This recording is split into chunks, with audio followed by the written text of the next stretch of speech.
Well, howdy, y'all, and welcome back to the Quake Pro League. Deputy 40 Lions here with the one and only Sheriff ZSX. Dan, how you doing?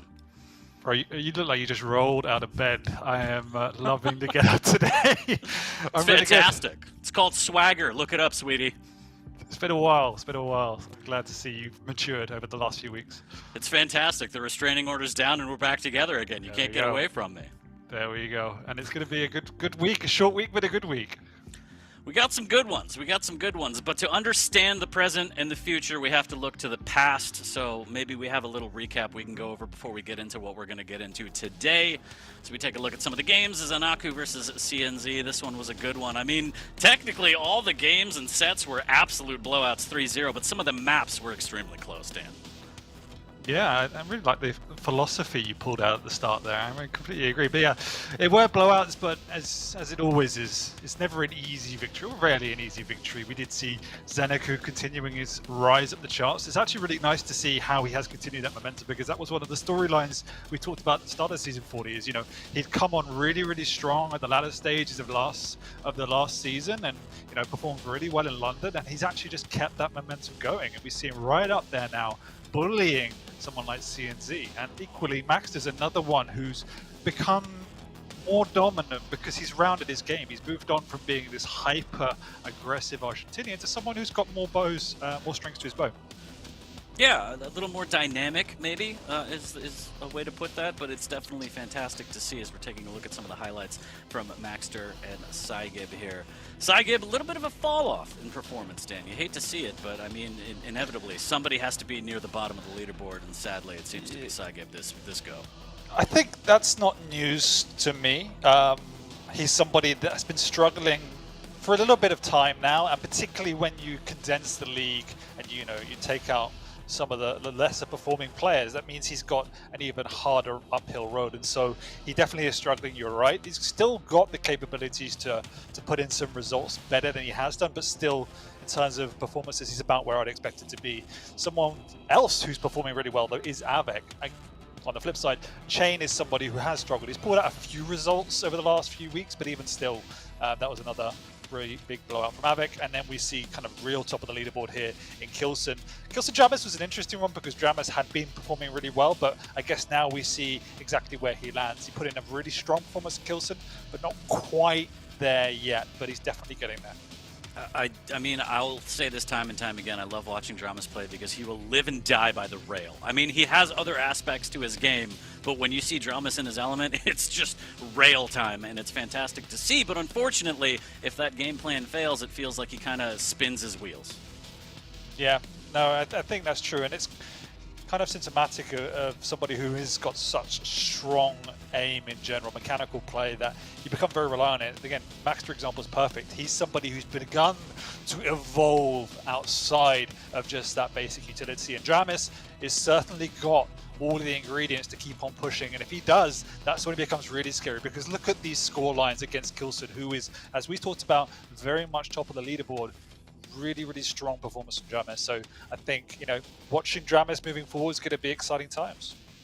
Absolutely. As we take a look at the score recap again, blowouts on every single set. Kilson capping it off, and he's actually going to start our day today. We're going to get into Sparty versus Kilson here shortly. But overall, I mean, let's take a look at the world ranking there. Kilson sitting pretty atop the leaderboard, and that's something that, you know, if you're an NA Rafa fan, you're not necessarily used to seeing. Usually Rafa's up there. I mean, he still is, but #1 spot for Kilson, that's fantastic to see. Did say this is the way it's going to be going, and I'm actually more surprised by Avec being up there. You know, 6-3, but when he plays well, he plays well. You know, he's 6-3, he's got 18 map wins. There's effectively lots of 3-0s in there, but also losing 3-0s in hindsight. But you know, probably the biggest storyline for me is the Venga Razy mix-up in the mid-match there, 5 and 6.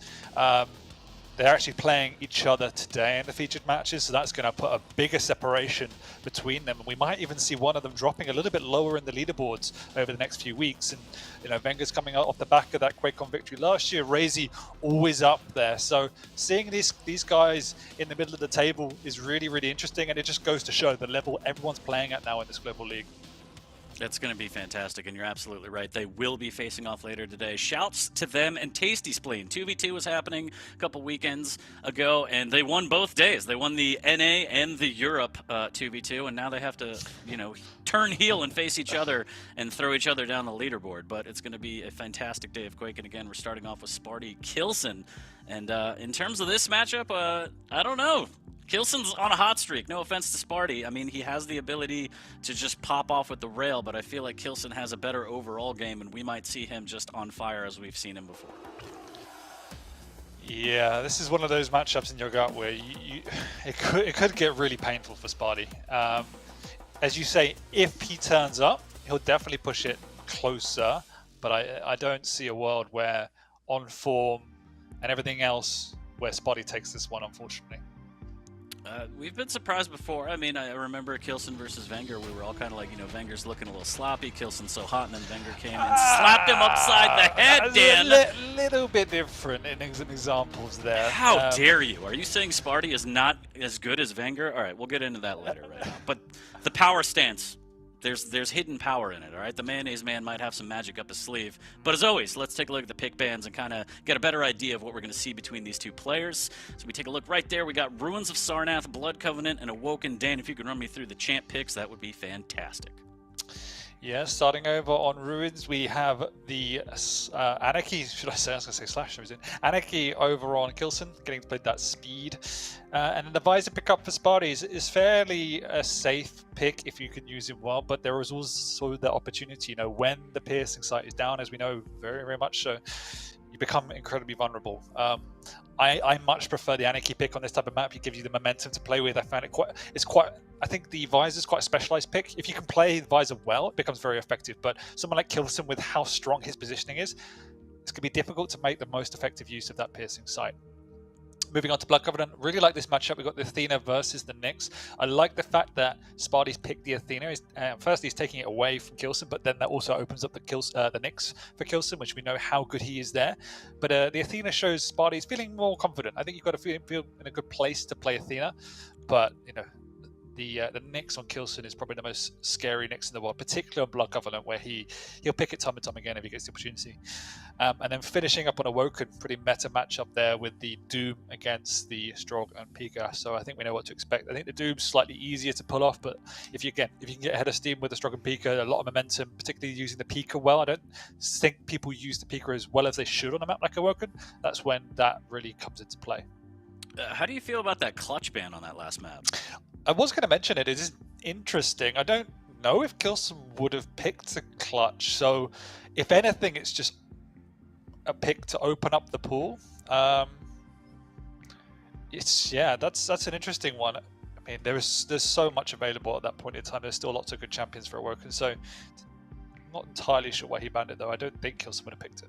Yeah, there might be something that we're not onto right there. I figured, maybe a Sorlag or Scale or something ban, but Clutch, all right, it is what it is, and we're going to get Doomstrog on map number 3. But yeah, map number 2 is what I'm eyeballing, because Kilson on that Nyx, I mean, name a better combination. That's going to be pure art, but countered by the Athena should be fantastic from Sparty. So as always, Dan, in terms of predictions. 3-0 Kilson. Okay, that was... Chat, you heard it here first. That was easy. Let me take a quick peek at what chat thinks real quick, since you dictate the market. And yeah, okay, that's fair. They seem to agree, Daniel. So it's they're smart on on occasion. They're smart. They're loyal. 96 in favor of Kilson in the predictions for at least map number 1. So somebody out there is predicting the under, and they're going to make a lot of channel points potentially from Sparty here. But we're going to get into map number 1. I heard the load screen. We're going to get some Quake under our belts, and it's going to start off on Ruins. Again, as you said, Visor versus Anarchy. You lean towards the Anarchy based on the mobility and just Kilson's ability to control kind of middle of the map and rail his way into open engagements. We'll see. Yeah. We'll see how it goes. I think I would side with you on this one. I don't know if it's going to be a full 3-0, but I think Kilson might take this one. Hopefully it won't be easy. We'll see Sparty put up a great fight. I want to see him pop off with rails, hit like 80% or something absolutely insane, especially against Kilson, just to be like, I could rail better than you, but we'll see. One step at a time, Dan. It's the LG method now, didn't you hear? That's true. It's all about There that you go. shaft. There It's you go. all about that shaft. But yeah, I think we have to watch out. If Sparty turns up to play, and does start connecting with his rails, that's when it becomes a little bit scarier for Kilson. But You know, we know how methodical Kilson is, how cool under pressure he is. He rarely actually wants to engage in a straight-up aim fight. He favors the positional play and will kind of catch you off guard. So that's going to make Sparty's life hard. And you're completely right. The power of the Anarchy for someone like Kilson is not only obviously the inject, which is really, really valuable, but the speed to get in the right positions earlier. And so let's see how he does that. We are starting on Spotty, though, obviously on that visor. Hasn't popped the piercing sight yet, so does want to save that for a later engagement. Sometimes we see players using it straight away, but there it goes.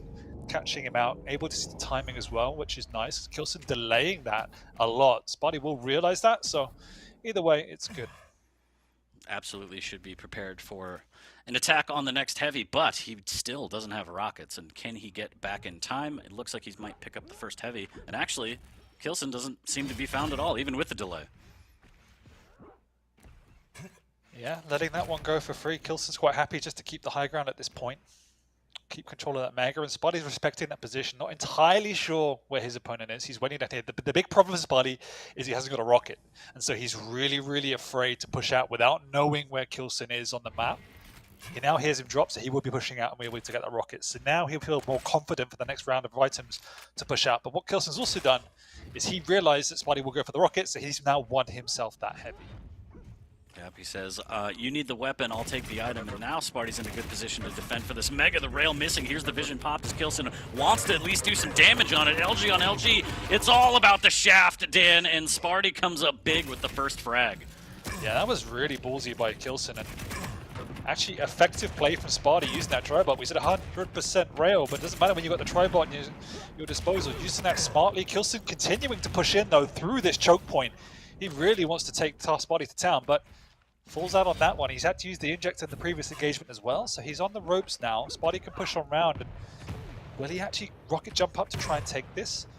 No, Kilson hits a nice rocket to deny any opportunity of an angle there, so Spotty does retreat, but opening blood goes to Spotty. Maybe not what a lot of people would have predicted in their pools here. As Sparty does have the 1-0 lead. He's going to pop the vision and see Kilson waiting for that next heavy. Is he going to try and set up an attack here? A little bit of rocket from Kilson to make sure that if he drops down, he eats some damage, and it looks like this one's going to go for free, but Sparty has the high ground. Yep, very slow match at this point in time. Kilson is actually not willing to put any more pressure on after saying that, but now Sparty's caught him off guard, and that's really, really nice. Not even near the piecing site. Good positioning, big rocket, but did a lot of damage to himself, so can't push on aggressively as he would have wanted. Till nearly 10 seconds before the heavy, but Sparty favoring a slower game at this point in time. Huge respect for Kilson. And this is where the rail will start coming to play now as they're trading items, trading positions. I'm not entirely sure what Sparty's taking a knee. 1-0, I'm good. I'm out. Yeah, stopping the count now. He's gonna stay here for 7 minutes. I'm winning this one. I'm not 3 minutes in, Sparty. Very passive. No idea what he's doing. Genuinely no idea. His next level of strategy, Dan, you just don't get it, as he's going to pop the vision to safely make his way out of a mess that he created and gets back to positioning for the Mega. So maybe just a little bit of eating the clock. Not sure where Kilson is, playing with a lot of respect, as you mentioned before. It's Kilson trying to make his way onto this Mega. That's a fantastic drive-by. There's the pop, and there's the kill by Kilson. Just demanding space and real estate. I couldn't have put it any better for you than you did. Like, that is a mess he created. Like, I kind of get why he was waiting there, as you say, with no idea where Kilson was. He was just trying to bide his time, but then rushing an item when you have no idea when the timing is, that's just pure madness. So Sparty's brain shut down for a good minute. Hopefully it's reset as Kilson's got himself a tied game. Sometimes your brain might blue screen here as the shotgun from down below not netting a lot of damage. Rockets raining down from Kilson, not connecting. There's the vision popped again for a little bit of defense, a little bit of insurance as he picks up the LG. Really wants to try and get a rail. Can't seem to find the damage, and Sparty's stack is still lacking. He needs to try and live off some of these scraps, Dan. Yeah, and this is where it becomes painful because Spotty was trying to real slow the pace down of the game, but he's lost all control of the map, all positional play, all item time. As you can see where he is, he's on the lower ground. That's the last place you want to be when you haven't got items. And so now Kilson will just want to run the map. He's more than confident. He's got both items in play, both timings, and now his inject up as well. He will be on the hunt after this next heavy.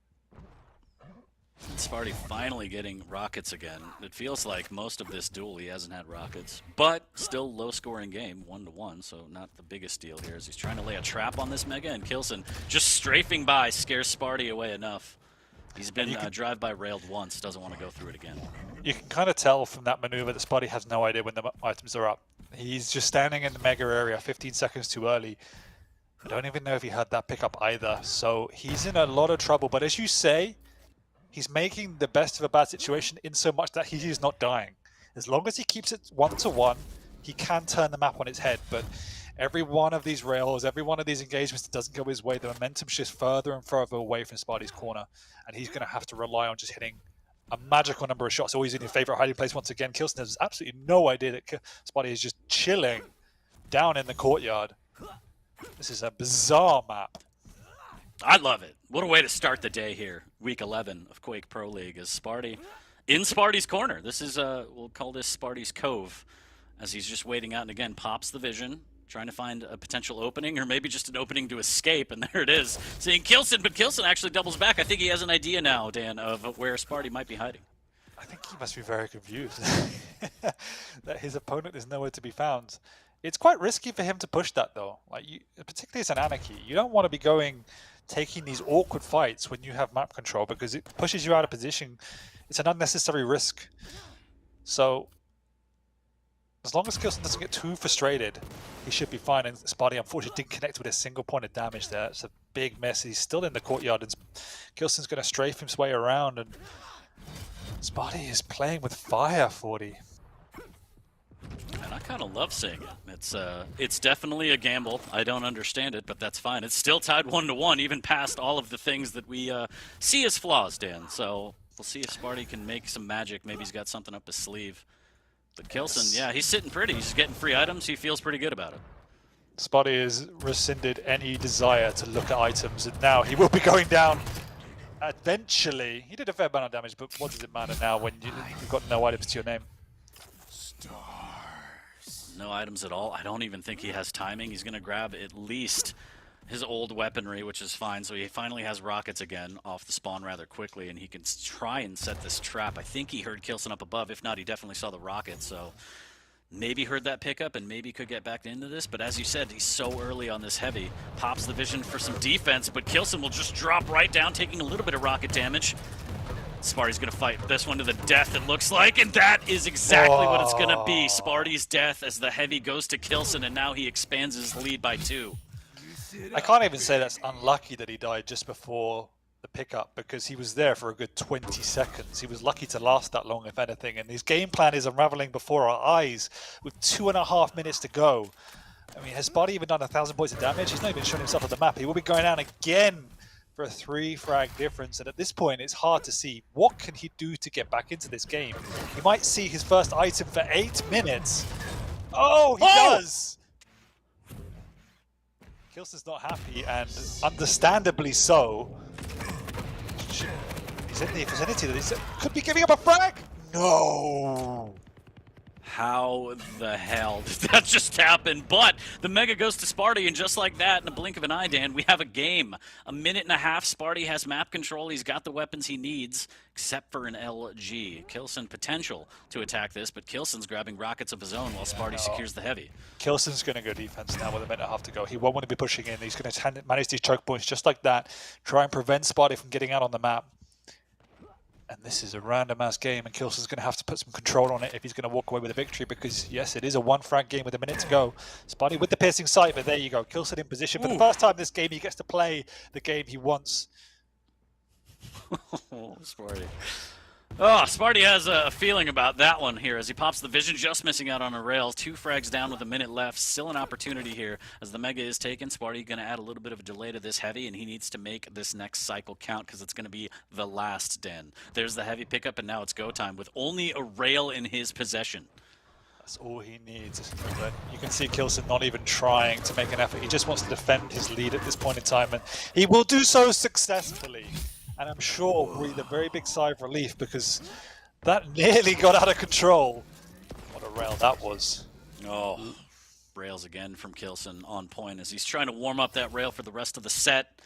But this one's in the bag, and I think it was very interesting. It was definitely an interesting way to start the series, Dan. One of the more unusual games I have casted with you, 40. But yeah, I think if anything, Kilson will definitely feel relieved to get that one out of the way. We're moving on to another map where you can play slowly, but I think it's easier to be suffocated out of the map. Moving on to Blood Covenant, particularly when you have a Nyx going up against you. Yep, Blood Covenant indeed. It's going to be Nyx versus Athena. Again, Kilson on that Nyx is ever so dangerous. And a lot of people in chat, similar to us, are scratching their heads of what did we just watch? And, you know, it looked okay. I mean, like I said, Sparty kept it close, but it just... It's one of those, in a weird way, where it should have a disclaimer of don't try this at home. Like, it's not one of those wild and wacky, I'm going to run at you games, but that is a weird game plan. And unfortunately, it didn't work. It nearly worked, partly because Kilson lost his head for a good 30 seconds. But it was a very strange strategical choice from Sparty. It started so well, as we can see here, actually outgunning and outplaying Kilson. And then from there on out, he just decided to retreat into his shell like some sort of turtle, and didn't necessarily work. Maybe like some sort of ninja turtle, Dan? Here's the thing, though. Playing defensive is fine, but usually when people play defensive on this map, they play the stairwell so they can still have timing on Mega and Heavy, pivot accordingly. But when you put yourself in the courtyard, you're completely out of the loop on what's going on. It was very odd. It was very odd, to say the least. This is the distinction when anyone asks you. This is the difference between being defensive and being passive. Like, you can be defensive, as you just rightly explained, where you're positioning yourself to deal damage. You're finding positions to engage the opponent safely. You might not be necessarily contesting items, even though you want to, but you're still trying to play Quake. In this type of game, when you're being completely passive, you're just giving absolute free rein to your opponent and effectively hoping you get lucky. Like, it's playing to lose at that point. It was really, really weird from Spotty. Really, really weird. I mean, I've played like that, but that was because, you know, I had pizza rolls in the oven and I have to get up and it's a whole thing. I don't know. We'll see what happens. But map 1 is done and dusted. Kilson took that one. We're going to get into Blood Covenant here shortly, and hopefully Sparty has a little more up his sleeve. I'd like to see more of a rail battle. I didn't really see the rail activate for Sparty on that map either, so a little alarming, but definitely not the start you want if you're a Sparty fan. We didn't see much of anything, so hopefully we see a bit more of everything. That's true. Maybe he's just conserving energy. He's like, the second 2 maps are definitely mine. Hibernation. Hibernating power turtle. save. Is that a thing? No, that's not a thing, right? Could be. I'm going to take a peek at the it's prediction. Not. National Geographic disagrees. All right, well, chat is, after that performance, they're convinced Kilson's going to take map number 2 as well. As you take a look at the predictions, it's 97% in favor of Kilson. Bless whoever still is predicting the under in Sparty. I like that. Respect for that. Some very strong supporters or some very hopeful chances out there. What a day. What a great way to start. Good Sparty, morning, Holy Lions. I just don't, it's fine. This is fine. It's great. He had no reason to give up, like, all the map. He was doing fine. His stack wasn't the best, but it's just like, he was like, no, I don't want it. He was in control, and then he just went, ah, shit, my brain shuts down, and I'm just going to go sit in the corner for 30 seconds. And then I'm going to go stand on Mega 29 seconds too early. Oh, my Lord. I don't know. Who am I to judge? But let chat judge. Map number 2 here. Blood Covenant between Kilson and Sparty is going to be live shortly. We got Athena, we got Nyx, we got more Quake, more importantly here. So we're going to start off on Kilson.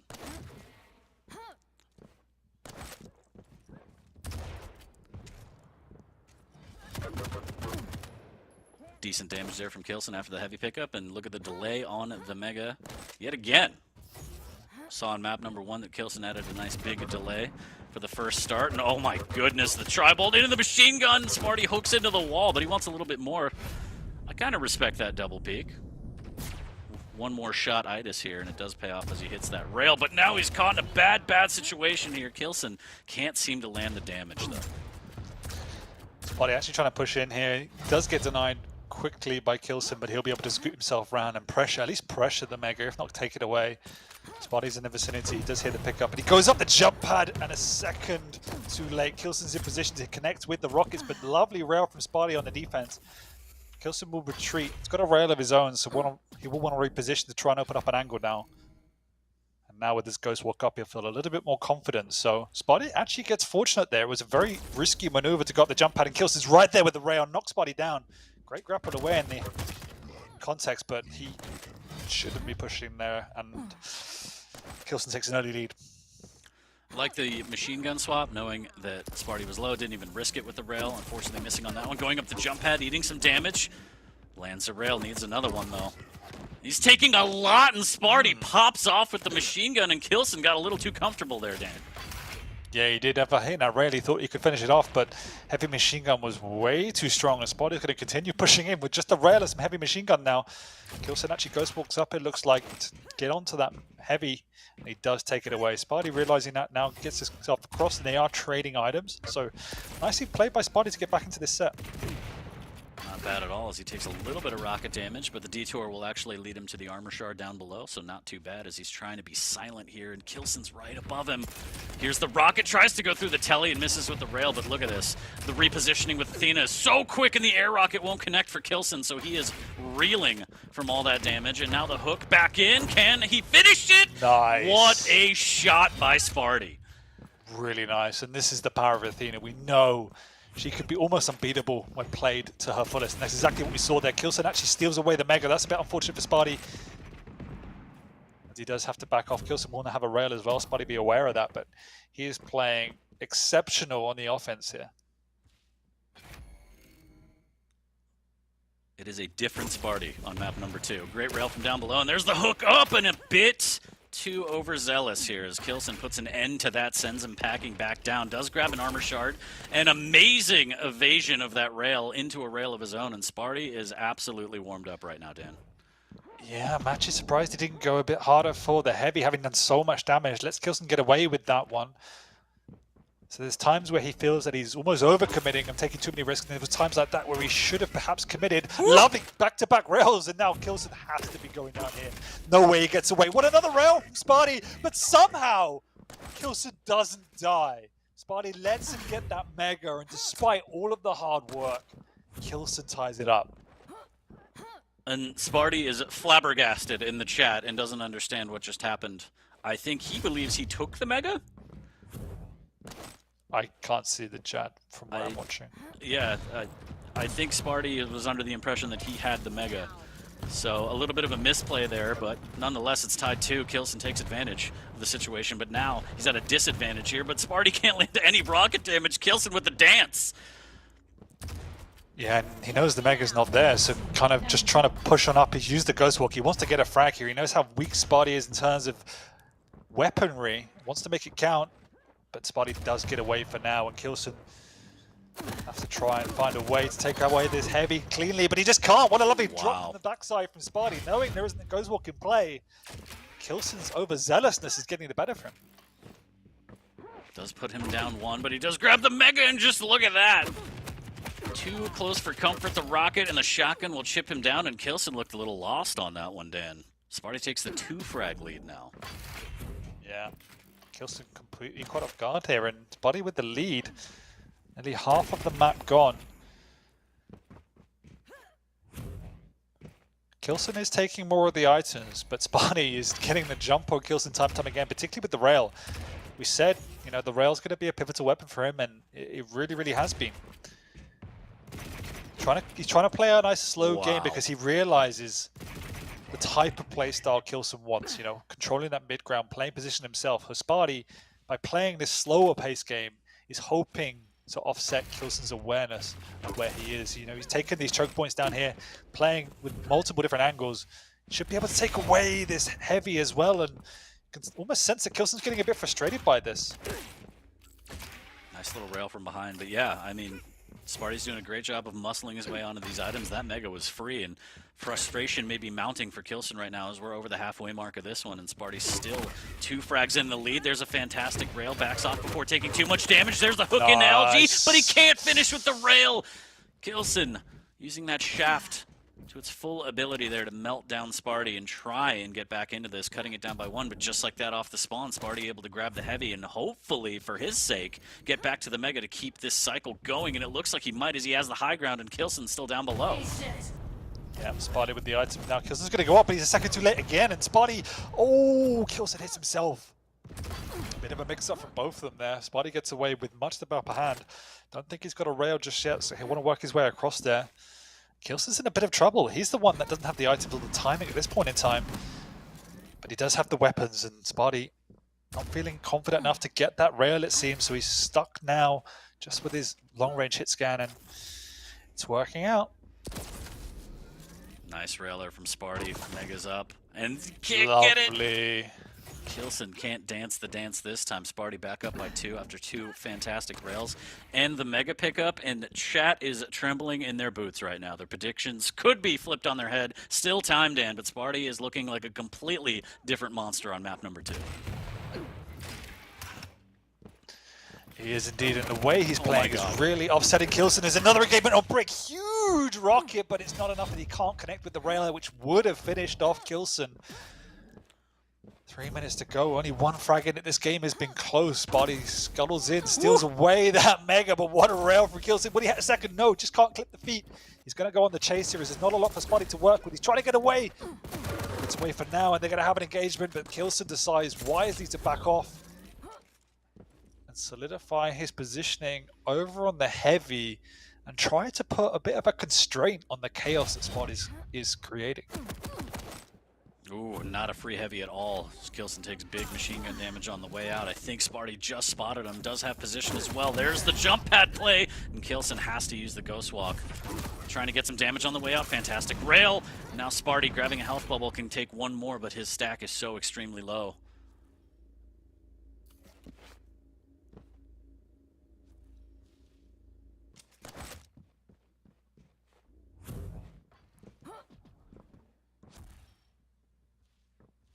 Sparty extremely patient right now. Didn't want to pick up that armor shard too early. Didn't want to give away his position. A little bit of rocket damage will give away his position as both items are up now.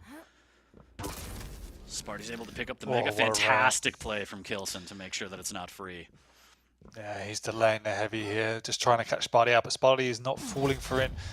More than wise to the positioning of Kilson, and that's exactly why he's playing these random angles, because the positions he's taking are in positions where Kilson won't be able to find him, and he has to go out of his way to do so.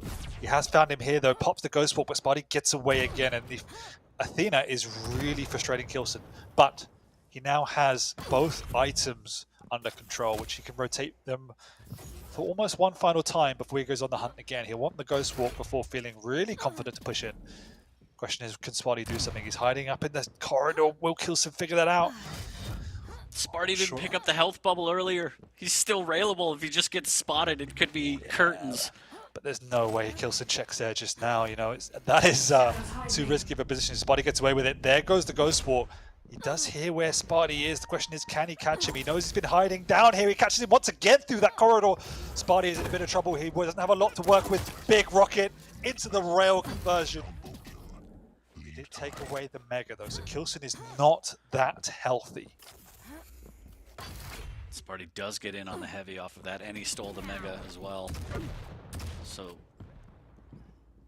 good opportunity here to try and close this one out with 25 seconds left, but he doesn't have any rockets or LG, just a rail and a shotgun, potentially a prayer here as he's going to set up for this next Mega, Dan. Rails exchanged. Kilson gets the hell out of there through the telly. Down below, grabbing the armor shard. Sparty doing the same in the pillar room.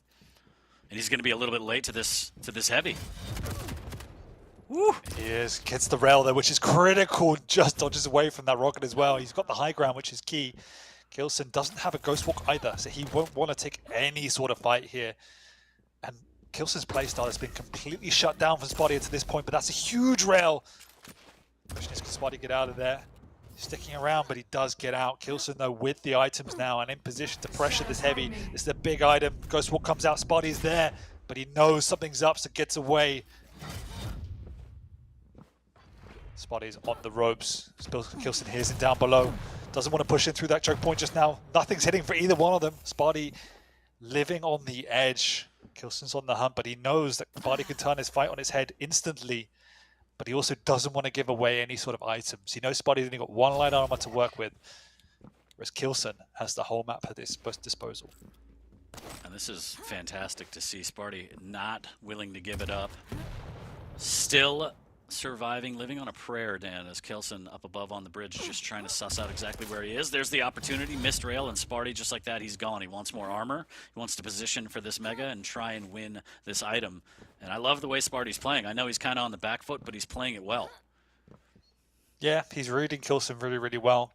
It's obviously high risk. He's not able to do any sort of damage, but at this point in the game, when it all comes down to one fight, you have to take the optimal solution, lowest risk possible. He can't afford to expose himself.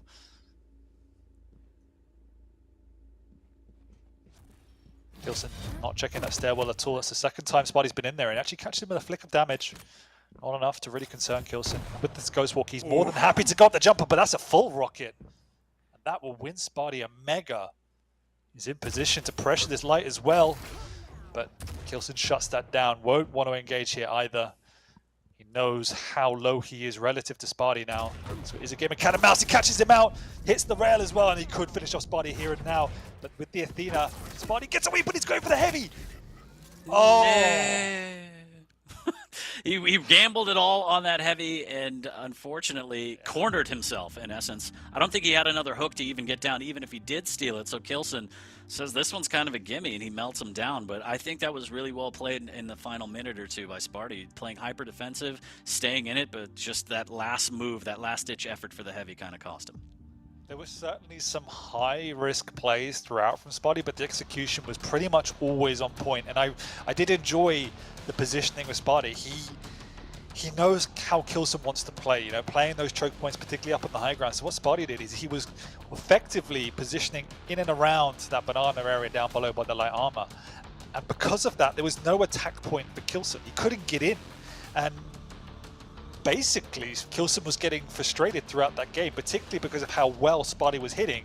And so he was taking these high-risk plays himself that weren't paying off. Eventually, he was able to consolidate control in the end around that 4-5 mark, get back on an even playing field, and then just maintain control really, really nicely until the end.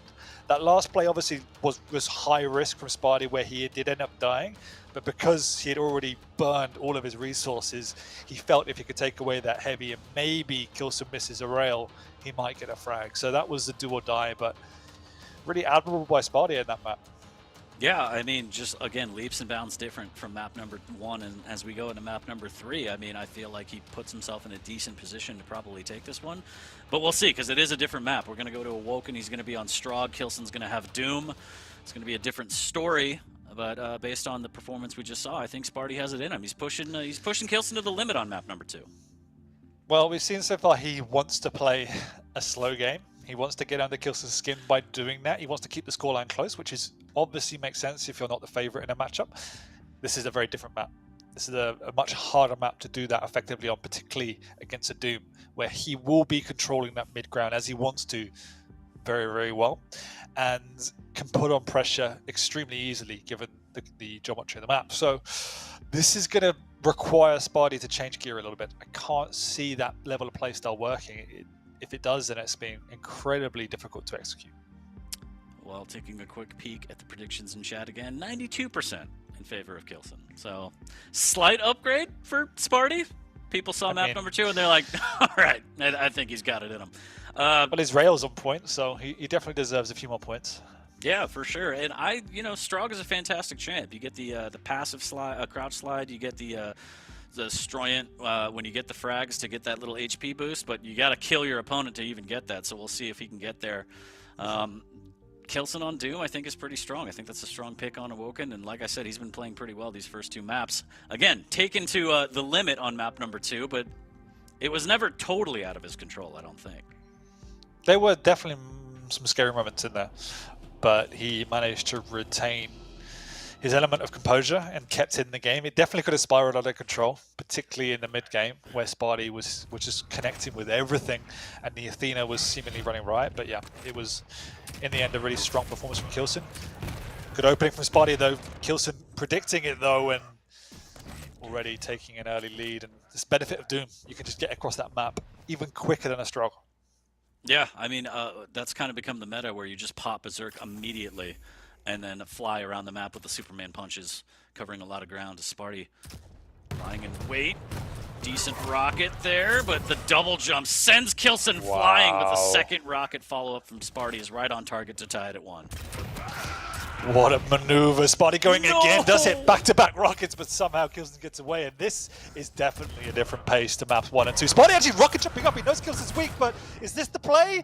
Well, they trade, so yeah, Kilson sees the funny side, and Sparty has come to play on Awoken.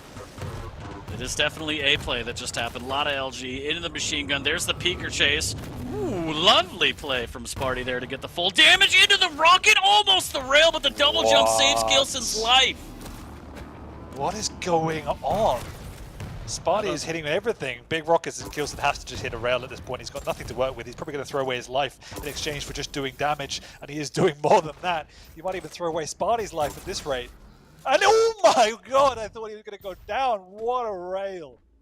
Just machine gun Sparty. Ooh, okay. Thread the needle with the rail. What do I know? Or that. This is some serious aim. This has been the wackiest set of Quake I have ever seen, and I love it. Tied to 2. Almost 2 minutes in, there's a fantastic rail from the perch. Kilson hits another one, wants one more, but Sparty fires back with 2 of his own after the heavy pickup and plants Kilson into the ground. Nice. And they're both hitting absolutely everything at this point. Sparty now being able to control this mid ground. If he can take a clean mega here, put Kilson under a bit of pressure, but Kilson comes flying in with the Berserk. Hits Sparty from behind, does a fair amount of damage and steals away the item. He's also going to get him trapped down here with a rail, so Kilson not relenting either. Misses the probably easier of the bunch and keeps on pushing. Heavy's up. Sparty with a big rocket, but it's not enough, and they are just going balls to the wall, 40. Oh no, Kilson with a little double jump error on the jump pad here almost cost him his life. And yeah, Sparty's been hitting dunks with these rockets, Dan. And Kilson trying to fight back, and this is a bit of a slugfest in comparison to the first 2 maps we saw. There's the nail gun not getting any damage. Kilson trying to fend off Sparty. And he does so successfully, at least for the time being, but loving the pace of this one. They are truly awoken. I mean, in some ways it looks restless, but you have to think in context. Every one of these engagements makes sense because they've left their opponents so low after the original fight that they know they can finish them off. Even Kilson's 5 HP push with what? Beautiful from Kilson. That one was maybe a bit reckless. That one's going in the highlight reel as he sends Sparty straight to heaven. Kilson takes the 1 frag lead, but yeah, a bit of a crazy push there from Sparty as he tries to redirect and go up the jump pad, and that's always just a risky move. Lots of LG. Oh, what Kilson, rockets though? Yeah. Oh, wow. Okay, stole it.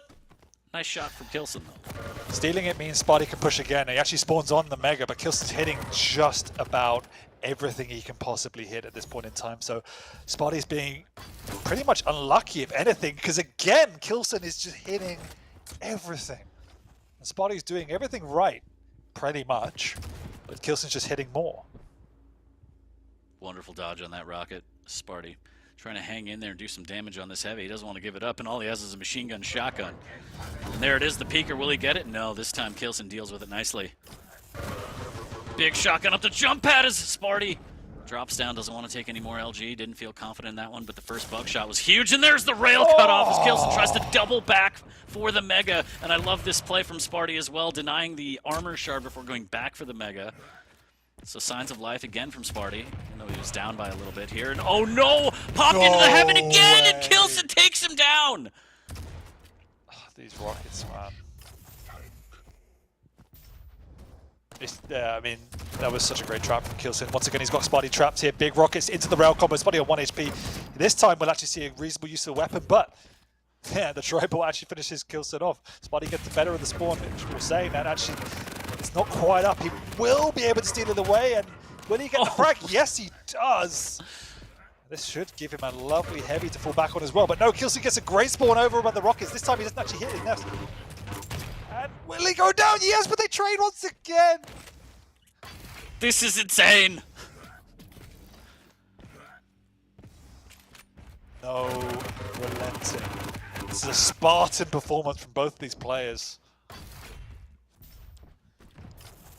Question is, can Sparty get a comeback? Because as much as they're trading, that maintains a three frag gap. So he needs to find a way to actually kill Kilson and stay alive for the follow-up. That's the big challenge at this point in time. With the level of damage output going on here, it's really, really hard to see how that happens because neither one of these players get any sort of control. They just want to fight. Again, Kilson's so low, we will see Sparty push. And he's just going to pick up a weapon and he's going to hold W. So what is Kilson going to do to stop himself from dying? Well, he's going to hit back-to-back rails. That's what he's going to do. If he hits a third, the server might melt down. This time he doesn't connect with a rail for once, and Sparty gets away, but Kilson continues to want to press the items. Definitely wants to at least deal damage on this heavy and takes a big rocket. There's the peeker, dealt with nicely, and just so many trades coming out from these players. I'm trying to figure out which one's Dan Aykroyd and which one's Eddie Murphy here. As Sparty still dealing with a 4 frag deficit, but his stack is looking good. His positioning's looking even better for this Mega, but he needs to be careful not to completely overcommit on this, and he does double back to make sure that the Mega's his, but he misses out on a bit of a gimme rail as Kilson was just caught hanging out in the banana. Yeah, for the first time this game we can take a breath as both players realize the game is slowing down a little bit, but saying that, God, they push on through and the tracking from Sparty is insane. What a follow-up rail that is. Long time before the next major item as well, so Sparty can continue to press the advantage. He knows exactly where Kilson is, hits a nice little trick of a rocket. Kilson's just going to engage here because he needs to do some sort of damage and try and follow it up. But he doesn't get the best spawn, and therefore he won't be able to actually put any contest onto this Mega. So the game is now flipped into Sparty's favor. This heavy is going to be a big contest. May not be the best spawn, but it is the rail spawn, and Kilson, a bit of a connoisseur on the rail here as the peeker goes through, no damage, doesn't find his opponent here. A little bit of rocket splash to make sure Kilson doesn't go through the choke point near the nail gun. Sparty trying to get back on position now for this Mega. Kilson waiting by the LG, doesn't want to give up a peep right now, just trying to figure out where Sparty is in position around it, trying to get some rockets for free, and he does so successfully. This is smart by Kilson now. He realized the momentum was fading away, and with the lead, he wants to slow the pace down, play defensive, doesn't want to allow Sparty to keep his momentum up. He needs to try and steal away item. He's in position to do so. The big rocket damage coming out from Sparty, and Kilson can't even take it now. That, what could have been a good maneuver, has turned out to be a huge mistake as he did absolutely nothing to Sparty. So he's going to be on the run here. Lovely route from Sparty. Peeker, perfect usage of that, and then he'll be able to finish him off. No! But there is enough time for him to get in position for this Mega. So not the end of the world. Kilson sticks around. He does a lot of damage somehow. There's the rail spawn again as he drops down for the armor, and Kilson misses a rail and doesn't miss that one with a little bit of a hop over. Sparty doesn't want to push the heavy. He needs to get out of there as he doesn't have any armor to his name, but he has tied the game, Dan. We are tied at 11 with 1:30 left. Almost connecting with that rail combo, does so with the second one, looking for a third here. Has Peeker back in the chamber, there's Tribolt and there's Peeker. Mega goes to Kilson in with the fadeaway rail. He was still in the Peeker animation, trying to uncrouch and take control of the Strog, and he goes down off the spawn. There's the aggression, and Kilson luckily doesn't get forced through the telly as well. Otherwise Sparty might have had him dead to rights, so now trailing again by 1 with a minute left on the clock. Yeah, he needs to make something happen now. Kilson's not going to be reckless at this point, but Sparty, you know he's going to be pushing in. Rocket nearly connecting. Question is, what can he do now? He obviously spawned on the wrong side of the map, so hasn't got the right hit scan. Kilson's just going to slow down, play position. He knows where Sparty is. He chases him down. Connects with a little bit of damage, and that's enough to stall Sparty when pressing in. And Kilson wants to finish it here and now. Sparty dodging, but it's not going to be enough as he gives away a frag. And with 30 seconds to go, it's going to be hard to get back into this one. But no weapons at this point, and he's just having to recoup, which is wasting more and more time that he needs to keep pressure on. Nice little double jump there. It's Kilson. Just kind of runs away from the Peeker, doesn't even deal with it. Might get this frag as well, as Sparty cannot do the damage he needs. Didn't have the weaponry in that one. Puts a bow on it. Maybe this one does, as Sparty concedes that last one. 15-11, final score. And that one was a barn burner, Dan. Did we ever figure out what that meant? I don't know, but the whole series was a bit of a crescendo, starting off nice and slow, picking up the pace into a all-out slugfest on map number 3. Yeah, that was a slugfest, but it was a slugfest enabled by just amazing skill. Like the level those guys are playing at throughout in terms of mechanical skill was just unbelievable, and that is what spiraled into such pressure because they were just connecting with absolutely everything. Nobody ever got into position where they could control the map, and knowing that, they realized they could keep the pressure up, keep pushing, and because nobody got that control, the pressure never stopped. It obviously got to that point around 8 minutes in or so where Kilson had had enough of it. Sparty didn't know. He kept pushing, tied it up once again, and unfortunately, one final engagement on the Mega, which was this one right here, cost him the map, but you know, could have very easily been a Sparty victory there, and as you say, a great culmination to a close series. Very, very fantastic performance from Sparty, just falling short across 2 of these maps. The first one is still scratching my head, but that's okay. Kilson takes the set 3-0 as we take a look at the stats from the final map of Awoken. And it was a good one. It was a good one. What a way to start the day, Dan. Kilson still looking good, still sitting pretty on top. Sparty with a fantastic performance, showing the world that at any moment he can strike. It's just a matter of if he will. This is the thing with Sparty, like, there's consistency, right? Like, if he could put in that performance every single time and you know he's going to do it, he wouldn't be sitting at 12th. But the problem is, there are weeks where he turns up and he doesn't put in that performance. And that's what's really frustrating, because I'm a big Sparty fan. You know, he's been around for such a long time. He's an amazing player, and I want to see him play like that every week. And for whatever reason, it doesn't happen.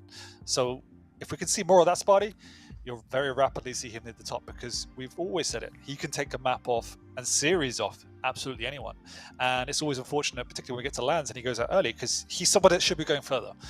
Really, really want to see him do it. Yeah, completely agree. And again, we are rolling closer and closer to the finals, so we do want to see that level of play elevate across the board for all the players. But that is it for series number 1 of the day. We got number 2 on the way after a quick break. Nosfa versus some guy named Rafa? I don't know. Why don't you stick around? We'll see how it goes, but we're going to go to a quick break. We'll be right back.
Welcome back, everybody, to Quake Pro League Week 11. I am 40 Lions, joined by a ZSX. We just wrapped up series number 1 between Sparty and Kilson, and now we're going to get into Rafa versus Nosfa.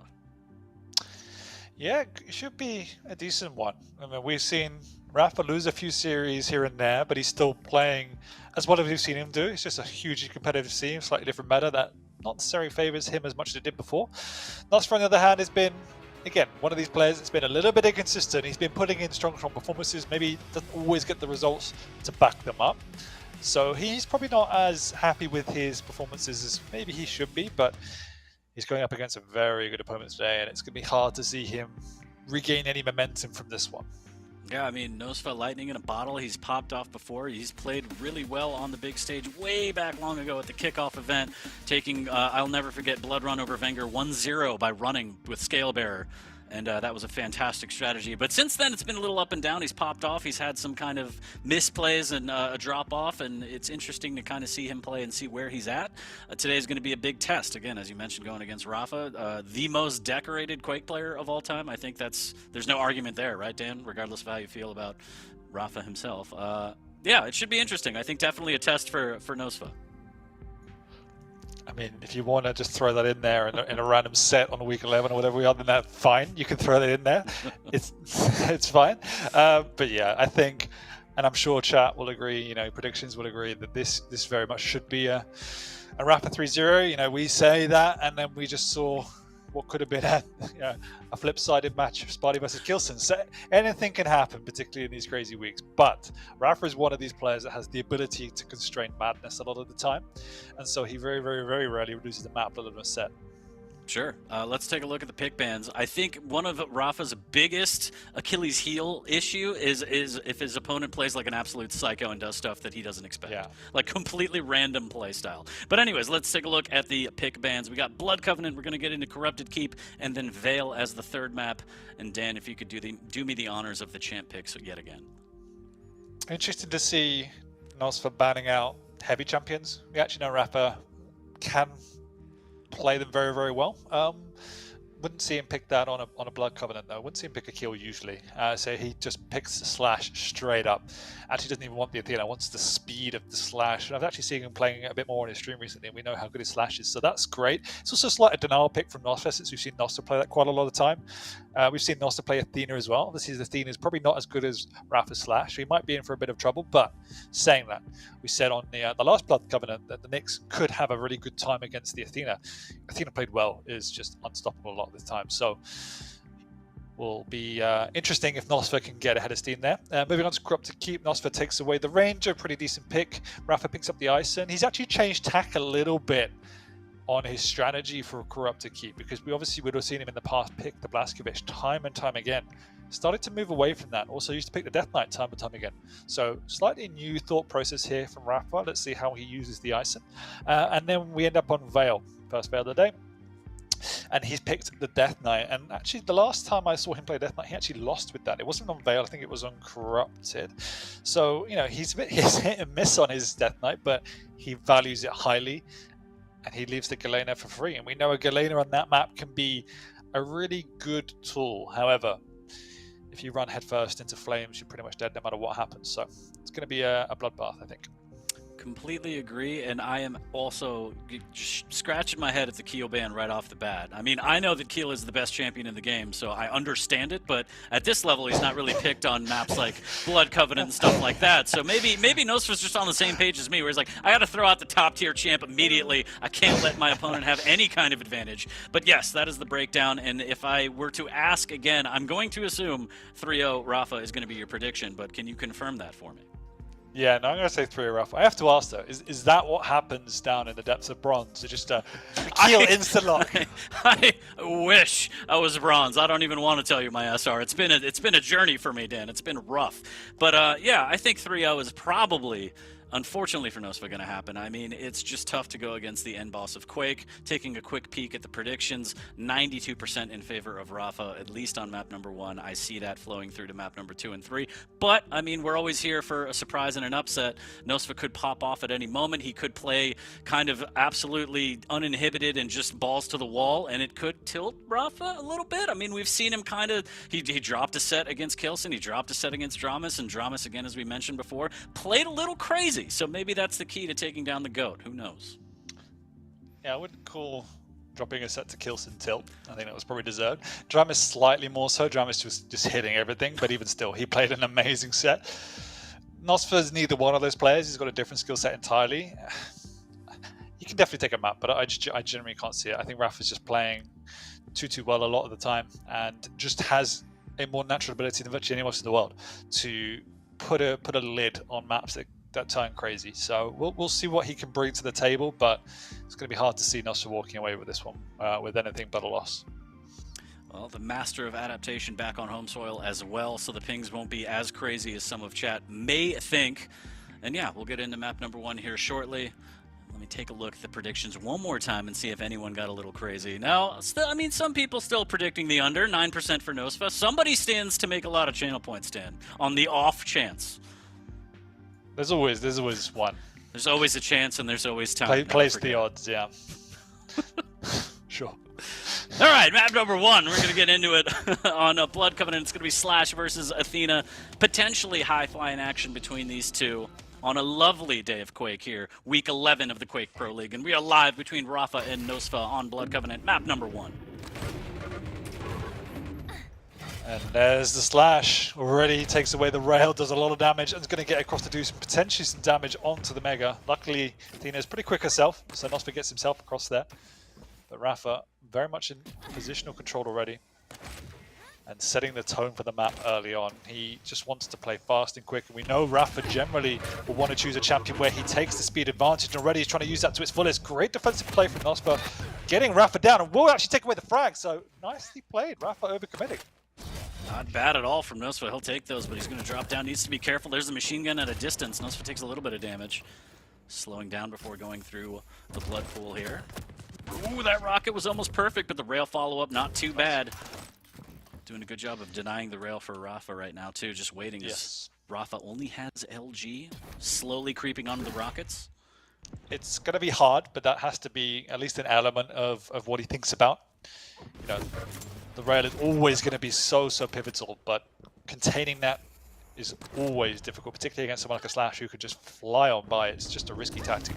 Nosfa decides to play, try and steal away the Mecha, but you can see the speed of Slash coming and taking it away. Nosfa connecting with way more damage though, actually nullifying the entire pickup. Rocket doesn't connect though, but nicely played by Nosfa, more than acutely aware, and you can see he's playing slow and calculated because of how fast the Slash is. He has to maintain position, and the Rocket's a huge 2-0, and a lovely rail as well. Okay, Nosfa, we see you here. Nice start here. Still a little weak on the stack. Can he get the cut off? The rail will land, but the rocket will miss, and Rafa plants him and gets the Mega. Little unfortunate here, but Nosfa off the spawn needs to play very careful against Slash. So mobile, I think he chased him down, maybe saw just a tiny bit of him, and now Nosfa has to get the hell out of there, but he can't. Rafa finds him again with another rail to plant him to tie it at 2. This is the problem. As much as Rafa's given away a few frags, Nosfa's had one item, and Rafa's already got a huge split between the two items. He's rotating them. Yes, he's been taking damage, but you know, if Nosfa doesn't connect with that damage, suddenly he's under a huge amount of pressure. And this is what Rafa's doing. He's forcing the pressure onto Nosfa. Actually now got himself onto the Mega this time, so he gets another item, but he's eating some damage for his troubles. Nice hook to get out of there. But yeah, good damage from Rafa, making sure the item's not free as he's waiting on the bridge. Timing on the heavy is perfect. Still tied at 2. And yeah, Rafa has, again, adaptation, the ability to kind of give up frags knowing that he can get them back. And ooh, that rocket was actually pretty great. There's the flick of the wrist into the LG, and Nosfa can't land the damage except for that last rocket. Defensive rocket to keep him out, and just in the nick of time, Rafa able to get onto the Mega and probably get back to this heavy for free, but instead he's going to chase, and this is what makes Rafa so good. Doesn't just play the items, plays the opponent, Dan. He's the best in the world at understanding how much damage he can give and what resources are on the map. And that entire push was based on the premise that he had the Mega and Lights to fall back on. And the pressure is just relentless. The slash is so scary. And as much as the slow playstyle was working, this is the problem when it stops working. Unless you connect with absolutely everything, slash gets the opportunity to walk all over you. So Nosfer needs to find some defensive positions, get some items, and try and prohibit Slash from playing a free game. And that's a good start. Raph actually slight mistiming there. Nosfer jumps down on it, but he's stuck and not connecting now. And who's going to come out on top? Raph, because he's the one with the resources in this corner. Nosfer hits again. Oh my goodness. I thought Nosfer was going to go 3 for 3. Potential here off the spawn. The shotgun barely coming through. Shoddy Pippin off the rim and in, but Rafa will take it 6-2. But he's just sweeping the map of resources. Nosfer's doing so much damage, but when you're playing against an opponent with almost double the resources to you, you have to hit twice as much. Unfortunately for Nosfer, he's not been doing that as he gets red with a shotgun to the face. And Rafa is all over him now. Oh no, not like this. Ooh, I like the hook and into the rail. Can Right. Nosfer do it? He did it with the machine gun swap. And that's the kind of stuff that makes Rafa just, his eyes will roll into the back of his head permanently and be like, why would you ever do that? I mean, this is the moment where I really wanted to see that webcam, but Nosfer's making it happen. And again, I really agree. I love the progressive play, the use of the grapple just to do some damage and offset the shotgun. Rafa's shotgun has been questionable. The rest of his gameplay, not so much. 7-4, 5 minutes gone. Nosfer, though, needs to find a way to use this to build some momentum, get onto some items. The Mega's up. Does he know the timing? Even if he does, Rafa's obviously there and connects with some damage himself. Great exchange from Nosfer, though. His rail has been his saving grace. And if he can keep that up, he's always going to be in with a shout. Lovely again. Lovely rail from him there. Interesting use of the tripod, but he does so much damage into the rail! Dan, what are we witnessing right now? Nosfer popping off right now. For those playing the home version, he's got 140 ping against Rafa's 35. And he just connects with all these rails. Of course, I curse it right there as Rafa drives by to get a rail of his own. Tries to get a little bit of damage on the Mega. The machine gun will fend him off. And Nosfer's right back in this one, only down 1. I mean, if you hit your rails, you always have a chance of winning a duel. And Nosfer is connected with his rails at this point in time. Whew.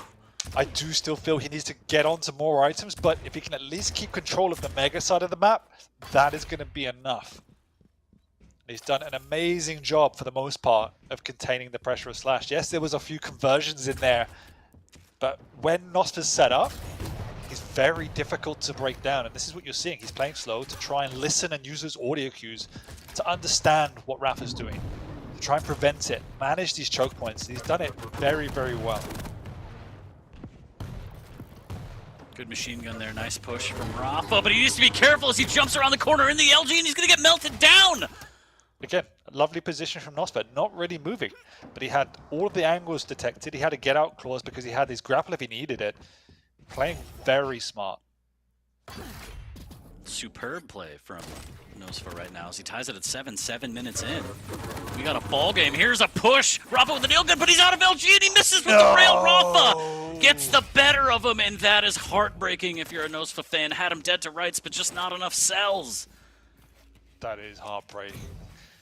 It's not over yet. He's shown he's got the recipe to forge a comeback and take Rafa down. But that is hard. That is hard because all of the work to get in that position, get the items and all the weapons, he has to start that again. And Rafa with the conversion makes it even harder.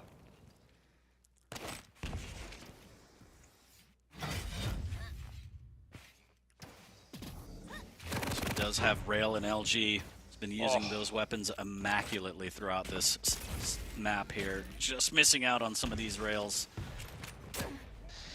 And it's one of those situations where, you know, you have to take that committal. The opportunity's there. It doesn't matter if you don't have a huge amount of ammo. You have to take it. And unfortunately for Nosfer, it did come back to bite him. And now he's trying to make something happen, but it's just not working. His rail's beginning to miss pretty much the first time this map. And Rafa has both items in lockdown. He's even slowing the pace ever so slightly.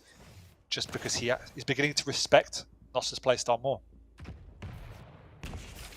Can we see a little bit of magic, a little bit more from Nostfa here? Already seen a ton on map number 1, but Rafa firmly in the lead with 2. Has the high ground.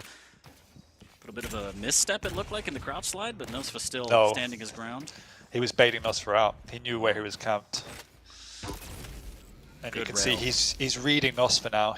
You can see the respect. Before he would have been pushing in, trying to go super aggressive, but now more than happy to manage the game. Keep Nostfa at bay. As long as he connects with some unreturned damage, there's not much Nostfa can do. And the way he's pathing, he's prohibiting any rail angles from Nostfa. It's really tough now for Nostfa. There's a minute left. If he gets a frag, there's always that conversion potential. But look at the stack difference. Question is, he has to hit 3 or 4 rails in a row to really make this count. Will Rafa let him do that? And the answer is no. That LG just melts. As you said, the stack differential too much to overcome there. So now it's a 3 frag game. Nostfa gets right back on the rail. It hasn't been as lucrative as it was in the beginning of this game, but he's got 40 seconds to make some magic happen here. Missing with the first one, the machine gun will fend him off, and he's already so weak even after a 25 pickup.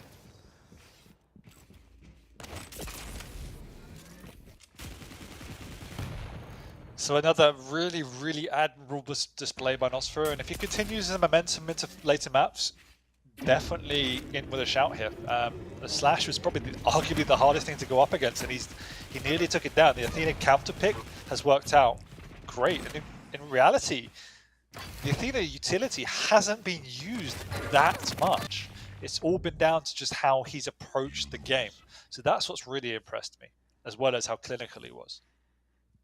Yeah, a beautiful performance here. Rafa, in the end, taking it 10-8 on Blood Covenant. And I mean, that just goes to show, you know, as you kind of mentioned, Rafa giving up some frags early, but in the wise words of philosopher Marshawn Lynch, Rafa knows he's going to get got, but he's going to get his more than he gets got, though.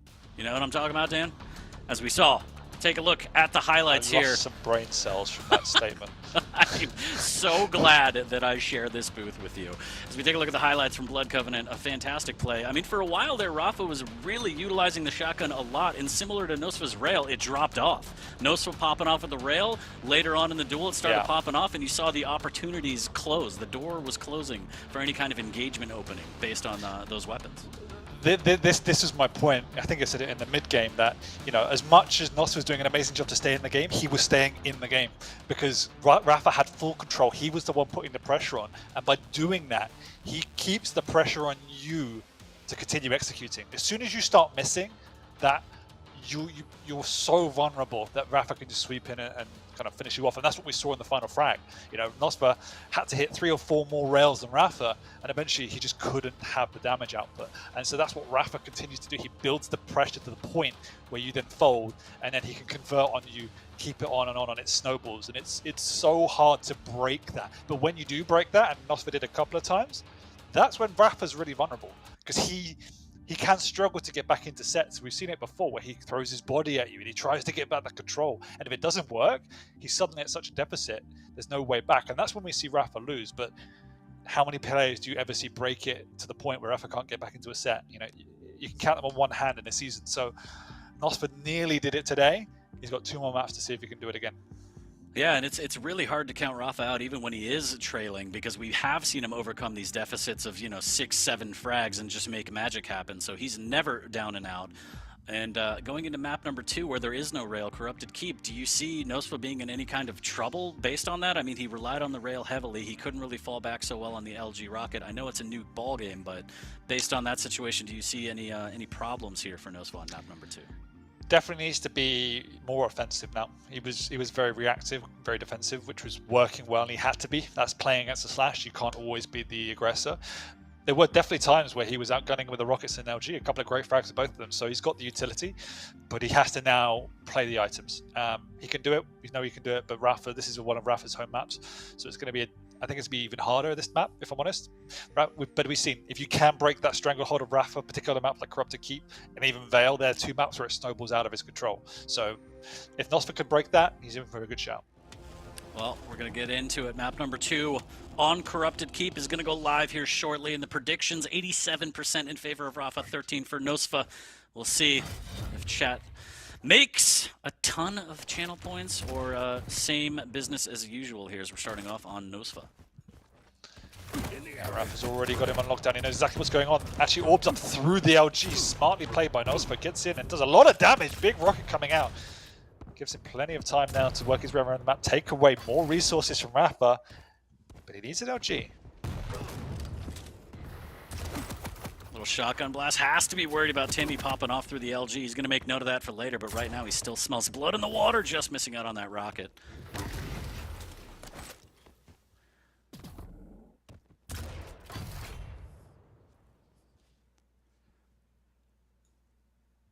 Rafa forced to slow it down after losing out on that engagement. Nosfa knows what's up though. No items up for quite a while, so they're just teasing each other out, playing the mid-road. Rafa winning out on that damage though, and he's also in a better position. But they are probably going to trade items here.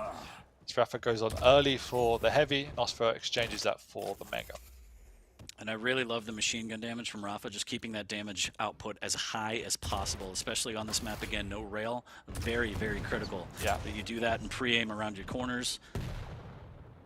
Yeah, this map more than others is completely true. The damage efficiency is king. If you can get that early engagement with the heavy machine gun, the distance damage, it makes all of these close combat engagements far easier and more likely for you. But at the moment, they're actually just trading positions, trading items. Rafa makes the aggressive position to steal away that mega, but Nosfa's got the orb if he wants to use it, and actually decides against it.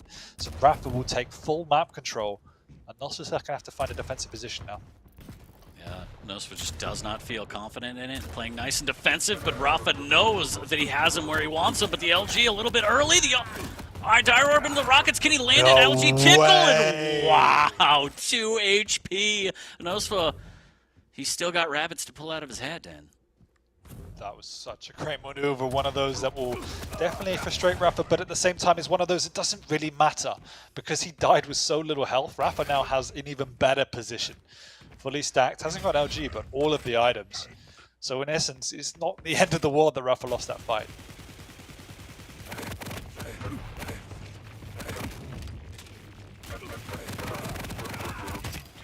Lots of LG, but he runs out of cells, and Rafa melts him down with the machine gun regardless, taking the lead 2-1.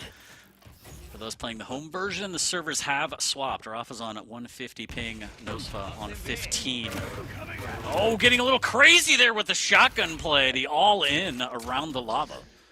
Yeah, the problem I'm seeing now is that Nosfa's relented on pressuring the items, and he's, once again, he's not really finding a way to get onto them. And so Rafa, similarly to last map, is able to take more and more risks to keep the pressure on, and Nosfa's on the back foot. And we've discussed it. Without that rail, it's almost impossible. So definitely want to see Nosfa doing more out on the map and trying to get onto these items, or at least pressuring them.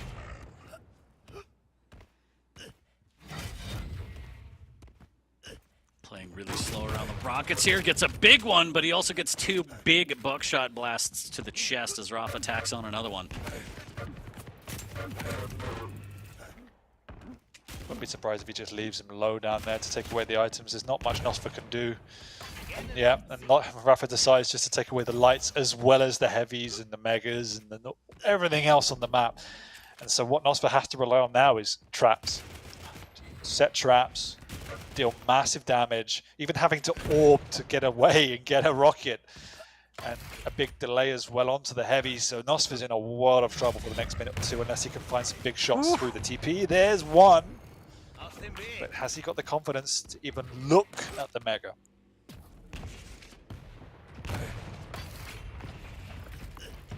Deals with Timmy rather quickly here, but he's just trying to live off an armor shard. He can't seem to find one. Still 100 HP. And now Rafa knows exactly where he is, and 3 beautiful rockets strung together from Rafa. I've been in this situation many, many times on maps like this. It becomes, you feel so hopeless because all that happens is you stand on the light armor hoping it's going to spawn. Then your opponent rushes you because they have all items on lockdown. You run to the next light armor and it's not there, and you wait. And you just get chased around the map like a rabbit. You feel so hopeless, and at the moment Nosfa has to find a way to change the tide of this map because he can't even get a light armor. It's very difficult. A lot of machine gun damage. Rafa relentless on the pressure, 7-1. And as you said, it just looks like Nosfa doesn't have the answers. Wherever he wants to be, Rafa is on top of it as he is controlling the entire map. And instead of Nosfa pulling a rabbit out of his hat, Rafa stuffing Nosfa right back into that hat, saying, no, you're not going anywhere. 8-1. And this one is slipping out of control, Dan, to say the least. And this is why a lot of pros even don't like playing these maps, because they can be incredibly risky. Without a rail, you have to play the map. There's nothing else you can do. It's almost impossible to play a defensive game without items. At least on a map with a rail, you can play defensive, connect with some rails, and that wins you some breathing space. That's not possible on this map. You have to get on it. You have to play it. And at the moment, Rafa's the only one playing it. Looking a bit brutal indeed. 6 minutes in, 9-1. Nosfa just trying to find a glimmer of hope somewhere. Maybe a good rocket into an orb, anything to kind of stop this onslaught from Rafa here. A little bit of shotgun damage around. The rocket won't land. There's the Timmy. There's the dire orb play again, just diving all in. Can he at least steal this heavy away? And he just missed positions, and Rafa melts him down before the pickup is even allowed, and it just doesn't end. The nightmare doesn't end, Dan. But that was the play, and that's what I meant. Even if you haven't gone into work with, you're a ranger. You can make those plays because you have an orb. Problem is he didn't have the timing. So it was a hit and hope at that point, and the hope didn't work. But that exchange was really good. Yeah, and that's what he needed to do, but he needed to do that a little bit earlier because now he's running out of time.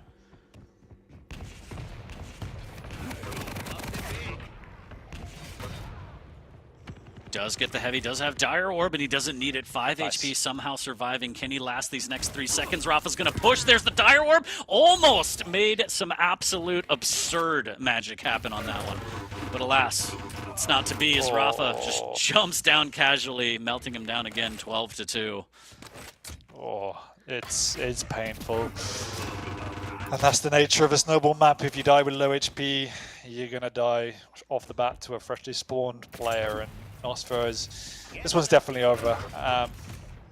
We know why Rafa's so strong here. We know why not many players like to play a map like this against Rafa, and you've seen it to its fullest. So this was a prime example of how to play this kind of map absolutely perfectly. Yeah, I'm gonna start calling Rafa Terry Tate because the pain train is coming right now. 13-2. And Nosfa still has to be in the server for another 220. And it's going to be painful, Dan. 22 HP stuck behind there. Okay, that's one way to get out of there. Yeah, painful. 13-1, but it feels a lot. And trust me, in Nosfa's shoes, that feels a lot worse than 30-1. Because it's not the type of map where you even had a contest. It's just been one-way traffic.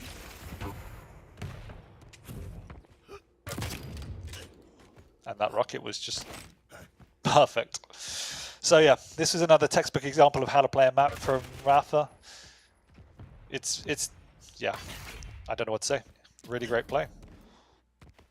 Championship level play here from Rafa, controlling the entire map, and as you said, just suffocating his opponent. Trying to live off armor shards, can't do it. Rafa's there. Trying to live off majors, can't do it. Don't have the timing. Rafa's there. There's more LG as well. What's his items for Nosfa? Because I'll be surprised if he even had anywhere near as many lights as Rafa. 11 lights to Rafa 17, but more concerning, 3 heavies, 3 megas to 13 and 14 for Rafa. So yeah, just item control firmly in Rafa's grasp, even the lights. But again, in Quake Champions, obviously, you can't pick it up unless you're below the threshold. And so that just shows you how efficient Rafa is at using stack. And this is one of the differences that turns a great player to an elite player, is it's obviously you can run around the map fully stacked, but you want to be using it. It's a resource. And Rafa is the master at using as much of the stack as he needs to then continue to take the map away. It's definitely a skill that doesn't get talked about enough. And Rafa is so good at that side of the game that it makes your life hell. Because you deal damage to him, it's almost hurting you. Because you're going to deal damage and he's going to steal more of the map away because you've done damage to him. So it's really hard. And it's difficult to explain how hard it is. And chat, you heard it here from our financial advisor. Based on this game, you got to spend stack to make stack, okay? So write that down in your books. Go. Make sure when you're dueling that you do that, taking the engagements at the right time to fall back on the items and deny them from your opponent. And it was a masterclass here. Nosfa does get one on the board with the dire orb shotgun, but way too little, way too late. This one was firmly Rafa's from start to finish. And again, absolutely a masterclass on how to control the items, when to engage, and how to fall back on certain items items, be it small or majors. Yeah, that's a soul-crushing victory from Rafa. That's where you just grind your opponent into the ground. Give him a swirly, I think, as you call it in the States. I'm sure you experienced a few of those at high school. Well, right now, yeah. I give one to myself because I don't have a hairstylist. But it was brutal from start to finish. But it was almost so brutal that you just kind of are like, whatever, that's done. I feel like if it was closer, it'd be more heartbreaking, like kind of like you mentioned before. Like Nosfa was just like, look, I'm suffocated. I can't do anything. Whatever. Put that out of sight, out of mind going into map number 3. Because again, there's still money to be made. There's still position on the leaderboard to try and contest for. But this one was just all Rafa. And it's unfortunately what we said could happen on this particular map, and he has to, as you say, put it behind him now, move on to the next map, because map 1 from Nosfa's perspective was almost perfect. Again, going up against a Slash on a Blood Covenant is very difficult, and Nosfa managed it well. Now, can he restore his confidence going into the final map, get that rail up and running once again? He's going to have to if he's going to be even in with a hope of a shot. Yeah, as a reminder, we're going to get an avail for map number 3, and it's going to be Nosfa on the Galena and Death Knight for Rafa. And as we mentioned before, Galena can be very strong as long as you get the totem positioning right, you get the economy going early to deny the tele play to get to the top level. But if you don't do that and you're running into flames, it could just be a nightmare as well. So it really is completely on Nosfa to try and dictate the pace of the game early and make sure he sets up that defense and gets that overstack rolling for him. Yeah, there's definitely different ways you can play it, and the good thing about a Galena on this particular map is you can almost retreat into your Fortress of Solitude back in that rail area, the light armor area. If you can build that overstack up, you've got the light to play with, you can maybe challenge and get the heavy. That's generally all you need, and you feel happy enough to play the map that way. You don't even need to look at the high ground if you're being bullied out of that space. So that's why Galena is a really nice pick here, because it gives you more options. But at the same time, as you say, if you can get that high ground, use the totems to block the entrance and play a nice, strong, fast-paced game, Death Knight, once he's burned his Flame Strike, not much he offers. So you're in with a shot at that point. Yeah, and you could kind of hear him, coming from afar with the galloping hoofs too. So sound might play an issue, but we'll see. Map number 3, taking a look at the predictions, 86% for Rafa. That's pretty on par with what we think, based on just the history and what was going down in this set. So we'll see. We'll see if Nosfa has just a little bit left in the tank to try and take this one, but it's all on him. And Rafa has taken the series officially, but he wants that 3-0. He will indeed. I expect it to come. Saying that, it's always Veil generally when Rafa decides to lose. It's his best map, and it's his favorite. It's his best map. I do remember. So we'll have to see. Again, if it comes down to the rail, and we've seen even players like Jane, they can play just almost a solely rail-based game on this particular map, use those angles wisely, you can upset anyone. It's definitely not without reason that Nosfa could take this one away. Any given Saturday here, as we are live on map number 3 between Rafa and Nosfa. Nosfa trying to get a map on the board in the series. LG in the Thunderdome early from Rafa. Nosfa grabbing the rockets, and he just takes so much rocket damage into the flames. Does he have a health bubble? He has 1, but Rafa knows exactly where he is. Yeah, that was a bit aggressive to go right through there. I think he just actually wants to get into the lining gun area, but Rafa shot that down. And Big Rock is actually should be able to convert here. Lovely rail from Nosfa, but it's not going to be enough. Rafa already taking the lead away. We'll cut him off here through the TP. Actually, won't even get through the TP, but they do trade. Best of a bad situation for Nosfa. Really nice And LG there. Spawn. Yeah, that's not even a good spawn though. Rafa will actually get the items, and Nosfa's on the back foot once again. Nosfa not even taking the armor shard, doesn't want to get caught out. Opts for the other one instead, backs up into it with a good rail. Now it's LG on LG, but he doesn't get the beat on him in time, and he might go down, and he does. Rafa with an early lead here, 4-1, a minute 10 in. And you can see by his movement that he's feeling confident, able to play the map so quickly. Got both major items on lockdown now, and Nosfa is really clutching at straws. Running into the Flame Strike is not what you want to do! No! Nosfa, please! Yeah, not the play, as he loses out on the lights as well.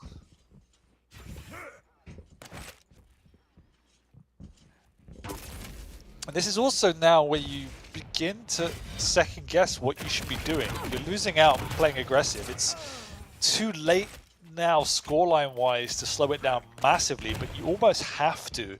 And you're in this catch-22 where you almost feel obliged to continue the pressure, but it's not working. None of these frags has been, I guess, a dirty frag. They've all been fairly clean from Rafa's perspective.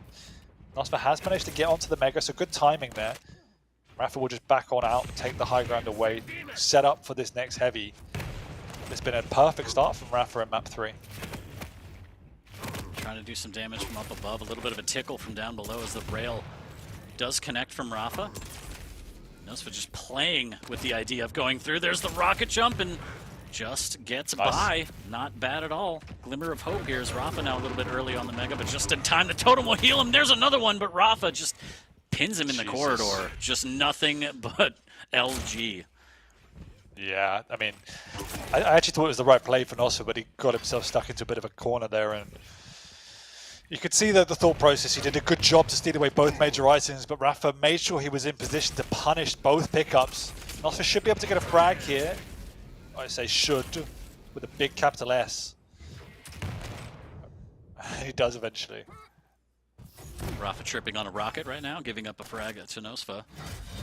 And more importantly, map control. Both items in his possession. Totem's going to be up in the pocket in 2 seconds as well. There's LG on LG. Rafa drops down, gets caught off guard a little bit, but does good damage.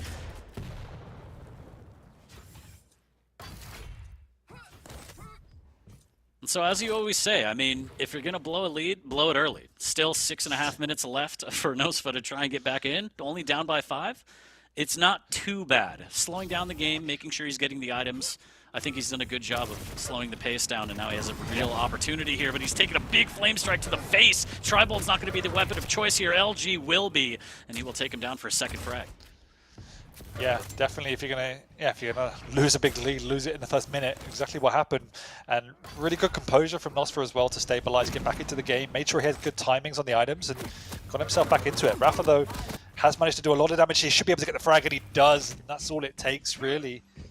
Now he will be able to pick up both major items. Nosfa should want to contest this heavy as he needs to. He knows he's done a fair bit of damage, but he's actually just decided to rescind it in favor of picking up some of the weapons instead.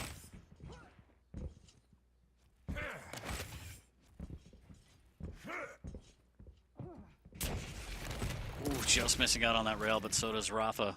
Luckily for Nosfa here. If you can't do damage, don't take damage, but now he's at natural stack, and that is a fantastic rail from Rafa. Fully vertical, hits a double as well. Yeah, you can also see Rafa somewhat slowing the pace down as he has begun to respect the aggression from Nosfa as well. Also putting up some good defense, and so Rafa slowing it compared to the first few minutes. But when he senses an opportunity, he will go full steam ahead. As I said, just using that stack, picking up the light, picking up the heavy, pick up more resources. So good at knowing how much damage he can take, and that's what he's done once again. And perfect rail off the spawn, another conversion. Just making it look easy here as we're past the midway point. And Nosfa just seems to be struggling. He's getting locked out of the map. He's living off lights, luckily for him, but now short-lived as the flames and the shotgun cut him down. And I think, Rafa makes it look so easy. When he makes a move, he's rewarded for it, whereas Nosfa has to work so hard for everything. We'll get the light, heavy, should I say, this time. Rafa's just going to let him stay alive for half a second more, count his blessings before scooting along to pick up the light and the next Mega. And it's rinse and repeat for the American. So in this position, is there anything you think Nosfa can do to even get back into this? I mean, the aggression isn't really working. It's pretty tempered now. It's going to sound obvious, but yeah, rail, try and get the high ground as he's done here, do some damage onto the pickups, but it's obviously very hard. He's going to try and go aggressive, but every single frag he goes away makes it even harder to get a comeback. And as I said kind of early on, you're now caught between two minds of how much you need to take risks, and with 4 minutes to go, woo, okay. With 4 minutes to go, you have to take lots of risks. That was a beautiful shot. But again, I can't help but feel like a small highlight reel in a big loss says 11-3. There's still a lot more work to be done, but you do love to see it. The highlights is where you make your fame, right? That's where you make the money, baby. That's where you get the sponsors. Look at that rail. Oh my Oh, god. what a Rocket rocket. retaliation. Come on. Just getting through the telly. Is he going to risk it? Nosfa. Oh, Rafa pulls it out with 1 HP. Or damn near 1 HP. I couldn't even tell what he had, but it was very, very low. And now he gets caught out at the armor shard, but Rafa's struggling with the rockets a little bit. The shotgun isn't going to land as well. But another rail coming up clutch from beyond the arc. GG. Dan has officially called it. Stop the match. I wish it was that way. I wish I had that power. You do. You're that powerful to me, Dan. 13-3 for Rafa. Unfortunately for Nosfa, there's 2.5 more minutes of the pain train. But again, Nosfa doing great damage. You just can't finish these frags and almost gets another one, does Rafa, but Nosfa plants him with a rail of his own. But Rafa did so much damage. Nosfa doesn't even want to push now because he doesn't feel confident. Insane how much damage Rafa did in that situation. Nosfa's managed to keep himself in it to a certain degree. Oh, Rafa just doing Death Knight things. Yeah, just putting Nosfa between 2 burns right there as the fire takes him out yet again, even after the fact. Oh, 3rd degree burns, Dan. Did he just Not get good. 2 frags with 1 flame strike? It's not good. Yeah, 2 frags, 1 fire. Come on, that's like the only ability that can do that. You could have nerfed that. I think technically Sorlag can do it too, but yeah, Yeah, I get what. that's a lot harder, I guess. But yeah. Whew. Well, minute 40 on the board, 16-5. I feel like Rafa's going to take this one, but you know, somewhere Zoot is saying there's still time. So He doesn't know what he's talking about. well, yeah, I mean, in this position, again, you're going against the greatest of all time, and if you don't get a good start, it's going to be this. I hate to be the bearer of bad news, but Nosfa putting up a great fight. Again, more LG damage, but Rafa just too strong, powers through, and he's able to get the heavy. Good machine gun damage off the spawn, but Rafa able to swap to LG, and just in case of emergency, deploy fireballs. Oh, it's satisfying to see it. It's more satisfying to execute it. But poor Nosfa and poor Nosfa fans out there. It is rough to see. It is very, very rough, especially after that just almost perfect map number 1 from Nosfa. Nice rails here. Totem goes down, trying to get 3 for 3, and he does. We've seen 2 really good sets. I mean, they've both been 3-0s, but very good in their different ways. This one, mainly because of the clinical execution from Rafa. Obviously, map 1 was amazing from Nosfa, even though he lost. But map 2, and to a certain extent this one, where again, we're almost clinical expressions of just how to play these maps. So methodical, so calculated, but also so difficult to execute consistently. Oh no, he wants 20. I think there's some incentive on payment if he hits 20, and there it is, 20-6. Rafa gets the 20 bomb, and that is it, Dan. Final score, map number 3 between these two.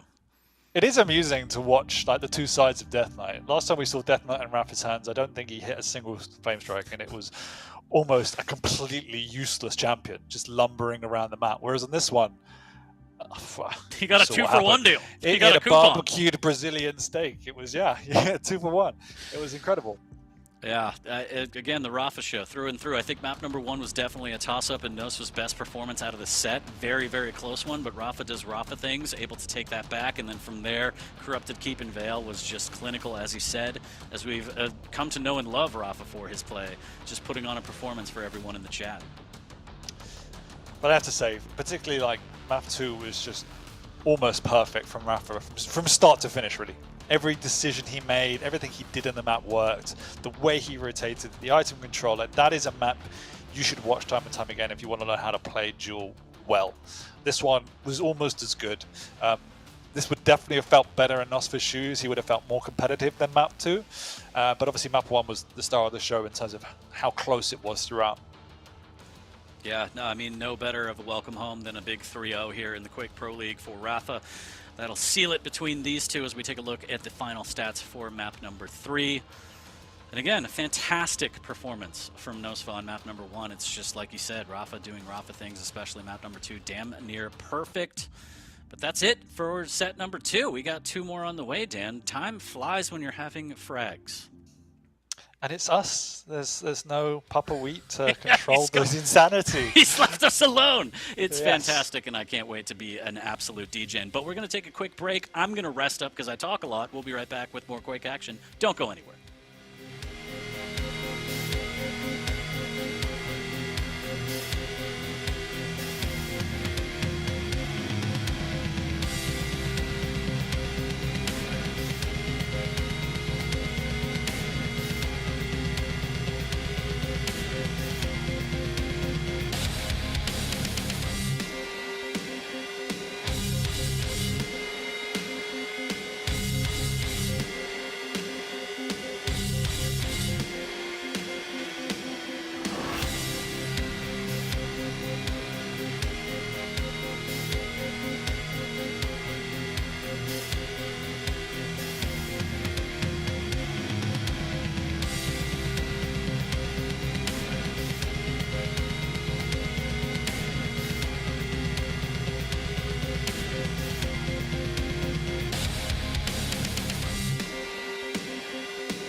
And so anyway, just said put some ointment on it and it'll be fine. Oh, welcome Thanks. back to the Quake Pro League, Week 11 here. I'm 40 Lions, and this is ZSX. 2 series down, and we're going to get into the third of the day, which is going to be Maxter versus CNZ. And I think this one's going to be a little bit closer than what we've seen previously today, Dan. Yeah, I'm a big fan of both these players. I think quite contrasting styles, but we've seen unbelievable performances from both of them, taking off maps and series in the very, very best. You know, Maxter's obviously a bit more in the spotlight of the scene, given how flashy his plays are, but don't count out CNZ. He has this innate ability to grind out sets and has some flashy plays of his own. So I'm really looking forward to this one.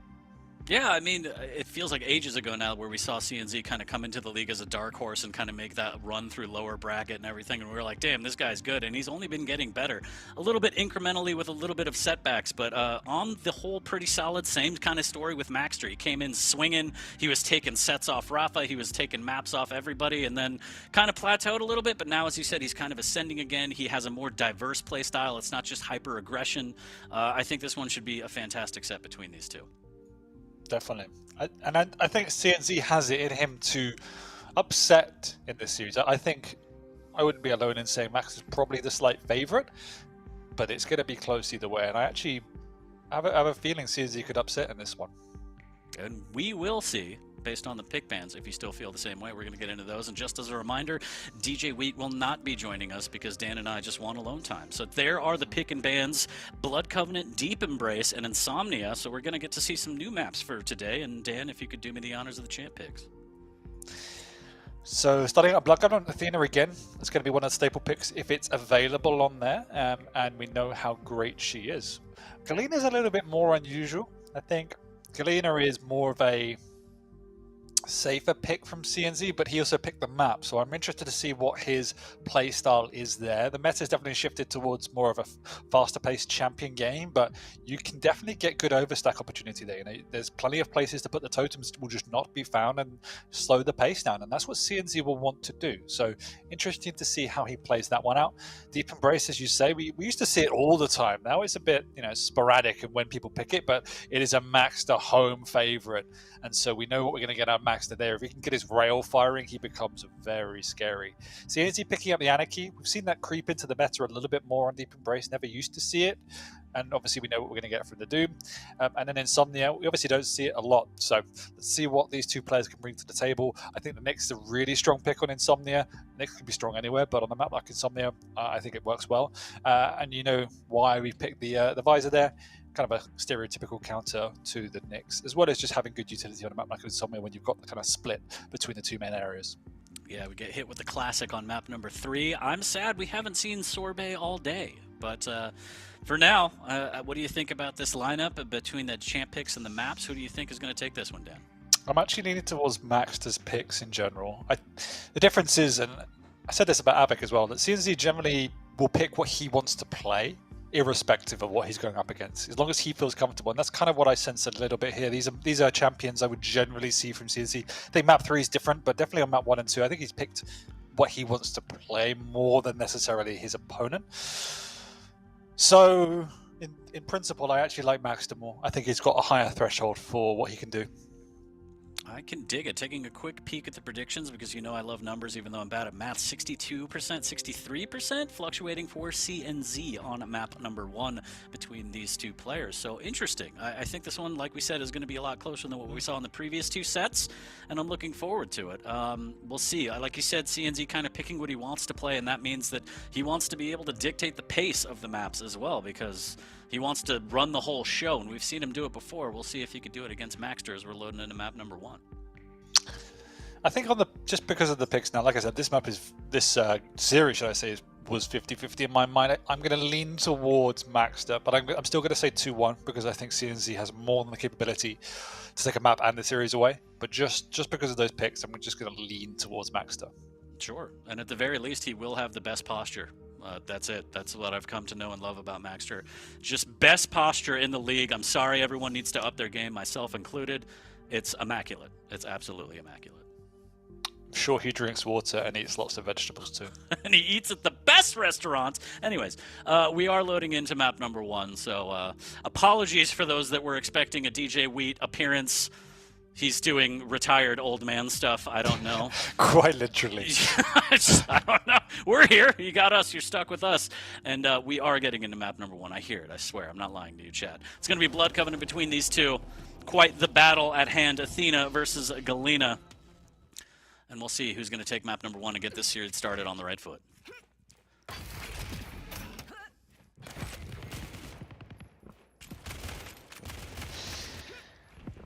Should be, yeah, slightly less chaotic than we've seen today already. I'm predicting on this big map. CNZ doesn't like that level of chaos, but has it in him to also play to that pace. Maxter, initiation damage, but doesn't have a rail. Quite happy to cut off all the angles and actually take CNZ on, who goes barreling through the choke point. Maxter's more than happy to oblige to take that fight on, and he does cleanly.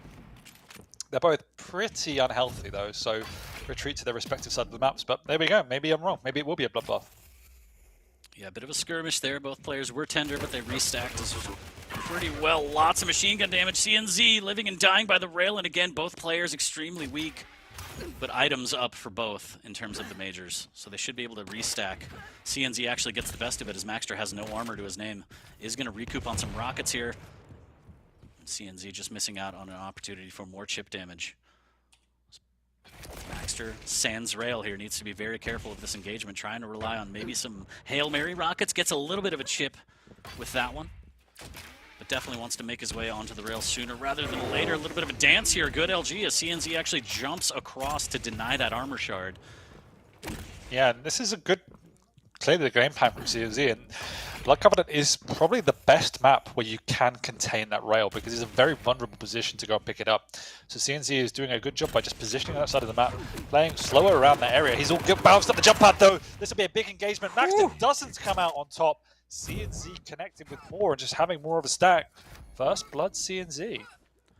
And you see he's actually going to build this other stack down in this area here. You're never going to go in there. He does get hurt, I believe, though. Maxter in the area, so he might go out of his way to try and take that out. Does get himself a rail, but it eats some damage for his troubles, and that's the best of the situation you want as a CNZ fan. And he's playing this one spot on, as one would expect. And that missed hook was going to be a perfect cutoff into Rocket, potentially tying frag, but instead he just has to settle for some damage, and CNZ has already recouped here. And that's a great rail from the stairwell, the fortress that is Galena right there. Absolute nightmare if Maxter makes a false move going into there. CNZ holding strong onto this one frag lead. No, but there is a time and a place where Maxter has to try and go out of his way to take that down, because otherwise CNZ almost has a permanent oversnap in his pocket, a permanent mega in his pocket, which means he doesn't have to take the risk to go over to that side of the map. He can just patrol the stairwell, take his overstack whenever he needs it. So whilst it's difficult, Maxter will be more than aware of this. You know, it's not a secret that that's the place you're going to put them if you're playing heavy side.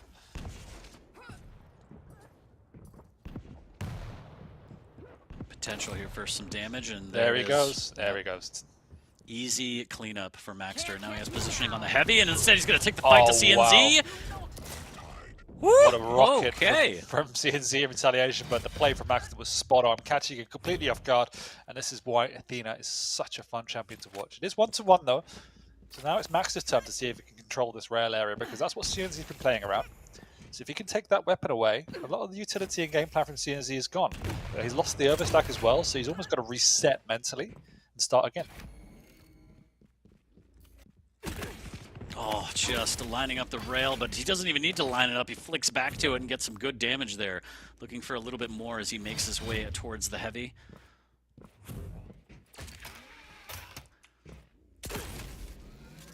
Oh, what a rail from CNZ hitting the initiation. Maxter needs to try and respond now. CNZ is trapped in that corner, but Maxter decides to let him go. Has got the mega though, so he should have a timing on it. And that's what he needs, and it's such a cagey match, very back and forth. That's what we expect out of CNZ. Maxter have taken the engagement, big rocket from CNZ and the conversion. What play that is. And this is why it's so difficult to push him. Death is the only release. I will not grant you that privilege.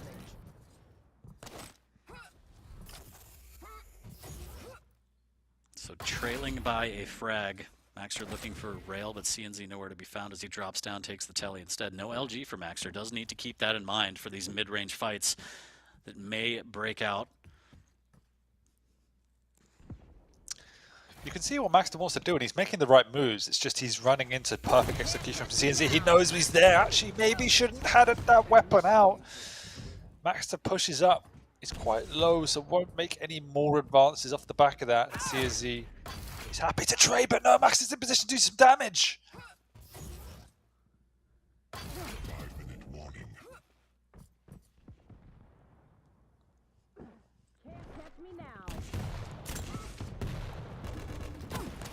Oh, So beautiful. again, trying to take the initiative. Lovely rails through the pillars there. CNZ is just playing the choke points, trying to push on up, but that's another dangerous move. The rails where it's at, connects again. Should be able to win himself a heavy, but he actually wants to close it out.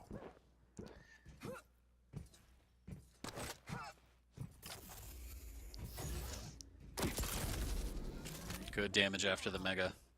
Still a little bit of an overstack left. Maxter looking to melt that down, potentially get the tying frag. There's a good rail. It's a big opening. The shotgun just chipping down CNZ, barely alive, and there it is. The buckshot lands. Maxter's able to tie it at 2. And you can feel the momentum shifting just by watching this. Oh, nearly hits that rail. That would have been great, but there's the second. He does hit that one. And you can feel that CNZ is on the ropes. Now he's just playing keep away rather than playing positional, rather than playing the items. Needs to get it back into this set, find a solid position to defend it. Otherwise, Maxter is just playing almost a free reign, which is scary going up against the Athena. And so often he was hitting those early shots, the initiation rails. Oh, Since he beautiful. has started to miss, and that is why this momentum is shifting so heavily. Struggling with the rail is 72% for Maxter, 45% for CNZ. And it shows a little bit as Maxter dive bombs, trying to read where CNZ is. Good damage from the bridge for CNZ, and now he can retreat onto the Mega as the heavy's picked up by Maxter. And that's what he needed. He just needed to connect and have a little breathing space. It is very, very painful as a light champion in particular to be on the receiving end of a rail or some big damage. And now you can see that Max is himself taking it a little bit slower than he was just even 30 seconds ago. And CNZ has that position he so desperately wanted. He's also won himself a heavy, and you can see, even though he's been on the back foot, he's maintaining that timing. Equally, Maxter is as well. He's got himself onto that Mega. CNZ actually decides to switch to the heavy machine gun, which I like, because that is the consistent damage he needs. Maxter needs to re-up on rail slugs, as you saw there. Realizing he didn't have any more, and now he's going to make his way towards there temporarily. Just making sure that it's safe first. Utilize the machine gun, and the LG just dead on accurate. CNZ pulls ahead by 1 frag, but good damage done by Maxter, and he's following up off the spawn with some brilliant machine gun. He's taken it, but he's got nothing to work with. And CNZ will want to try and keep the pressure on him, but Maxter does get himself away. CNZ's going to try and defend the rail. If he does so successfully, Maxter's in a bit of trouble now for the final 2 minutes. There's not much he can do without making a really risky play with his grapple again, but CNZ will play in the open areas, knowing there's not much he can do from a distance.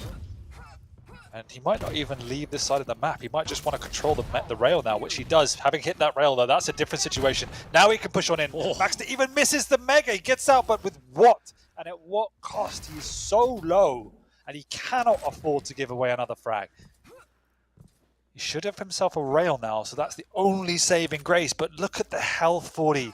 What can you do in this situation with a minute and a half to go? If CNZ Rocket jumps up, this could be a nightmare. Maxter 1 step closer to the edge. Is he about to break here? Is CNZ going around the stairwell, and he's gone? But he has to be... Oh my god, the emergency brake put on right before the totem. Maxter, fancy footwork. Still only 60 HP, Dan. Hanging by a thread. He is, but he knows he doesn't need to win. He just needs to tie it. That's all that's in his mind. And if he gives away a frag, it's over. If he stays in it, he at least has a chance. He's got himself a first light. He's got himself a rail. He has the opportunity to come back into it. He hits one, but that is a massive rail from CNZ. He can just stride on in and finish this game. But the rocket nearly connects with the rail as well. CNZ actually second guesses what he should be doing, and he'll just stay up top. He says, if you want to come at me, but I'm not giving you an angle to play with. Hits a rail. Pressure mounting on CNZ. Drops a totem. No rockets for Baxter, but the Mega's in his pocket. He's got 5 rails and some shotgun to work with. Dealing with the totem, he's got less than 20 seconds now to try and get this one. Good LG. But the movement error! And that's all he needed. He needed to keep in the game and he needed a rail, and Maxter did both. And he's done more than that. He could take the game away. He knows he himself could just be vulnerable, even to a starting shotgun, so wisely plays positional. What a turn of events here, Dan. As Maxter playing perfectly to tie it at 3, taking his time, full map control, and just insane pressure on CNZ. He has to play that style of defense that we've seen him do time and time again. Nice little bait hook there. Yeah, that was a nice maneuver. CNZ not falling for it though. He's still sticking in the area, just has to play the choke points, and Maxter, more than aware at this stage in the game, the way in which CNZ has been playing, not going to fall for it. Instead, just trying to take these range duels. This one not working out quite as much as he wanted it to, and he nearly actually falls to the pressure, not connecting with any rails. He could have finished the game there and then. Has some items to fall back on, so he's okay. Oh my god. CNZ's in the area! No way, what a rocket that was! Has to be here. No! And he goes on, he misses! What? How did that happen? He had him dead to rights, the buckshot misses, and CNZ takes it away from Maxter, pries it out of his hands with his shaft, and that is heartbreaking for Maxter and Maxter fans. Holy, expletive here. That is insane. That is a terrible way to end that. That is heartbreaking. Everything hurts. Yeah, even the players laughed at that. That is just... I just don't know what there's nothing you can analyze there. That's just... Shoddy Pippin going in for the dunk and just rim. Just nothing but rim. And that... Yeah, like you said, that's not even a misplay. That is just unfortunate at best. Maxter played that so well, too. To be able to come back... minute 30 left, down 1, tie it, play for overtime, knowing that you're going to have to win it in sudden death, and to have it end like that. Ouch. That's lol. It's the only expression. Yeah, Kilson somewhere is just like lol, but broken. Broken is our Maxter fans right now, and rightfully so. That is a heartbreaking loss. Maxter, of course, resilient as we're going to prepare for map number 2, but those are the stats from map number 1. An absolute just... chess match. Wonderful to watch. It was a wonderful match, and as you said, it was a chess match. Maxter with the mobility, less of a stack. CNZ with less mobility, more of a stack, and just repositioning, out positioning, changing strategy. Maxter adjusting. It was very back and forth. I mean, in context, you have to say Maxter should have won that. Like, there is no doubt about it. He forged that comeback. He forged that opportunity. He fudged that opportunity, and CNZ does take map 1. So, well played, I guess. He did it. He still played exceptionally well, even if he probably shouldn't have won it in the last moments. But we move on. We move on to Deep Embrace, and we can see if Maxter can recollect himself. Yeah, I mean, that is just pure, you're kicking yourself for what just happened. But shouts to CNZ for staying cool in the moment and just trusting in his LG and saying, okay, like, if you kill me, great, but I'm not just going to give up. I'm not dead to rights. I'm going to keep fighting my way out of this, and maybe that 0.1% chance that we just saw happen will happen, and he took it. So out of Maxter's hands and into CNZ's pockets as we go to map number 2, and I can't help but feel like off the back of that, CNZ is in position to take this set now. And that is just so much going through Maxter's mind, I imagine. Or maybe it's just, well, that sucks. Next map, please.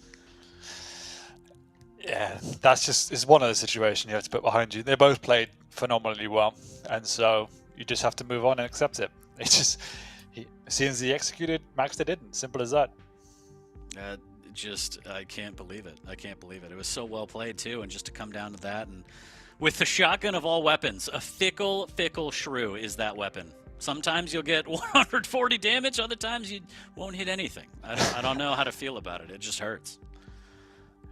It is what it is. CNZ played a great map, and so he fully deserves to win. It was just really bad execution in the final moments. Deep Embrace, very different. I don't think it'll be played out in the same way. CNZ can't afford to play as slow of a game, particularly picking Anarchy. He has to try and be the one to set the tempo. It's not nice to be on the back foot as an Anarchy. You want to be the one playing aggressive, and so he's going to have to change tack a little bit. There are different ways to play this. He could just play very much around the heavy, keep it nice and slow, force messy fights in that area. That's maybe what he's doing. I think I've seen him play similar styles before in the past. It can be frustrating, but as a Doom, you do have good ways and good utility to get up and close the gap. So CNZ can have to be very wary, but he's one of the best at playing the angles, one of the best at playing the corners. So Maxter, once again, will learn. He has to respect that. Oh, he gonna learn today. Maxter is doing a quick restart, changing some settings after that heartbreaking loss, so we will get into map number 2 shortly. But I'm more interested to see, again, with the Doom pick, the Berserk is more of a movement element than anything. So off the spawn, I want to see if Maxter utilizes that in any way to try and take full control of the map. Against an Anarchy, going to be tough because, again, very speedy boy. But I would be interested to see what Maxter does off the spawn with that Doom in hand. But yeah, still reeling from map number 1. That is quite the finish. One of the more insane finishes that we've seen here on the Quake Pro League. Yeah, what it really was, particularly the way in which Maxter even got it to overtime. That was pretty phenomenal in itself. So to lose it was heartbreaking. But he is 1-0 to CNZ.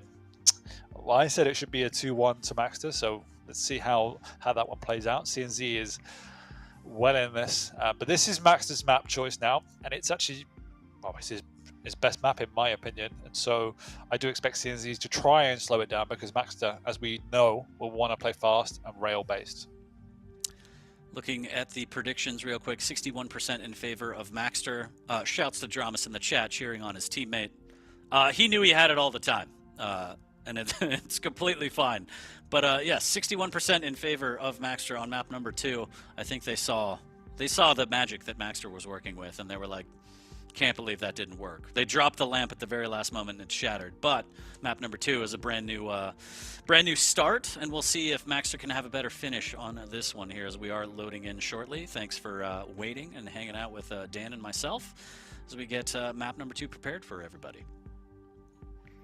Exciting times. Well, at least they maybe enjoy hanging out with you. Me? I miss you. One day. No, I didn't say me. I said what? At least chat would me. enjoy. Oh, I thought. Sorry, I'm just. Yeah. No, we could be friends one day. That's That's why you cool. were so Anyways, map surprised, number 2.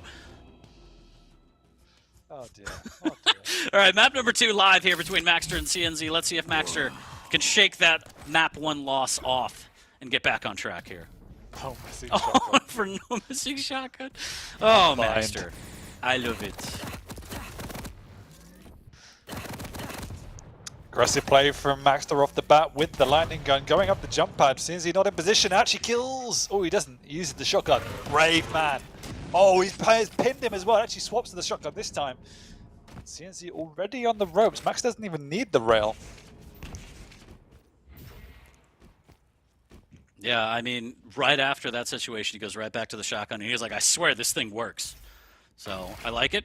Good confidence, as you said. Maxter up 1-0 early. Going to be able to get a clean heavy on this one and make his way onto the rail for the first time this game. Nice and slow. And you can see the respect from Maxter. Understanding, you know, CNZ is more than capable playing on the defense. Actually afraid to push on out into the mid-ground. Knows where CNZ is, and actually he's the one now slowing it down.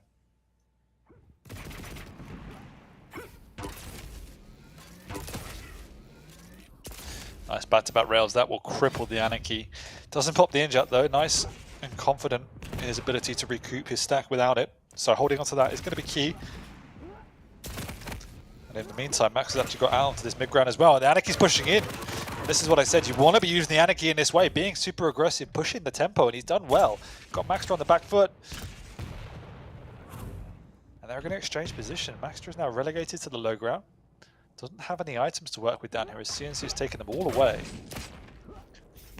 Little shotgun blast, but damage firmly in CNZ's favor as he lands a rail. Mega will go to Maxter as he misses with a rail, and he needs to be careful. CNZ going through the telly here. Now Maxter caught in a bit of a pickle. Has one rocket to work with. Can double jump out of here, but might take some damage. There's a little bit of a bait. There's a double jump into some good LG into a rail. But a rail of his own from CNZ, and Maxter 5 HP. Yeah, I really like the way CNZ is playing the Anarchy, just using the speed, pressuring the Doom, because as much as the Doom is great for getting around the map. At the end of the day, the Anarchy is still quicker than you. And so CNZ is abusing that fact to push positions earlier and force more of a reactionary play style out of Maxter.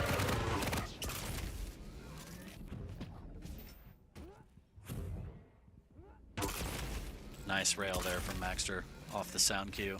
Able to double jump his way onto the heavy a little bit early. Items perfectly in sync now. Here's the jump pad trying to get some more damage, but now he's out of rockets. Has to be careful if CNZ decides to push this. He's just holding the middle ground, it looks like, as Maxter re-ups on rail, but he needs to prioritize rockets as well. Yeah, I don't think CNZ is aware of that, but it doesn't really matter. Maxter's playing the range game, trying to connect these rails, which he is doing. He is slightly better on the angles than CNZ at this point in time. So while CNZ has the position, he's getting picked apart now and again by these rails. So he needs to try and adjust to that. And he's been pushed in, Maxter realizing he's got an opening, and he's so quick to seize it. That's one way to get it done. A rail off the spawn as well to cut off onto the Mega. CNZ lucky to get out of there here as Maxter prioritizes the Mega instead, doesn't want to give up that item, and the split between the items is massive, Dan. He should be able to casually make his way back onto this, especially after connecting that rail.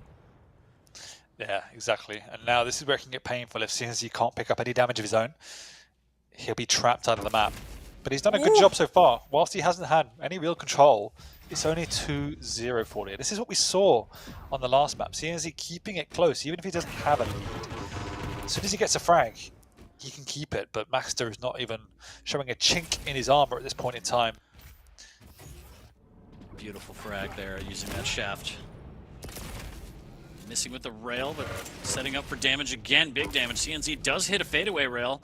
Inject comes out looking for a little bit more. Nice lobbed rocket, and CNZ battling his way out of a corner, but just missing out. Maxter bests him with that final rail, but down to 9 HP. This is an opportunity for CNZ to play a little aggressive and try and get this refrag if he's quick enough, and it doesn't look like he's going to, Dan. No, instead actually went for the weaponry. He has got himself back onto the item, so just playing perhaps a long game with this, but he's been caught on the jump pad. Huge rockets coming out from CNZ, from Maxter, should I say. Got CNZ on the ropes once again, and since Maxter's had control, he's played the high ground much, much better. And CNZ there, a little bit careless in trying to get up onto the high ground and punished for it.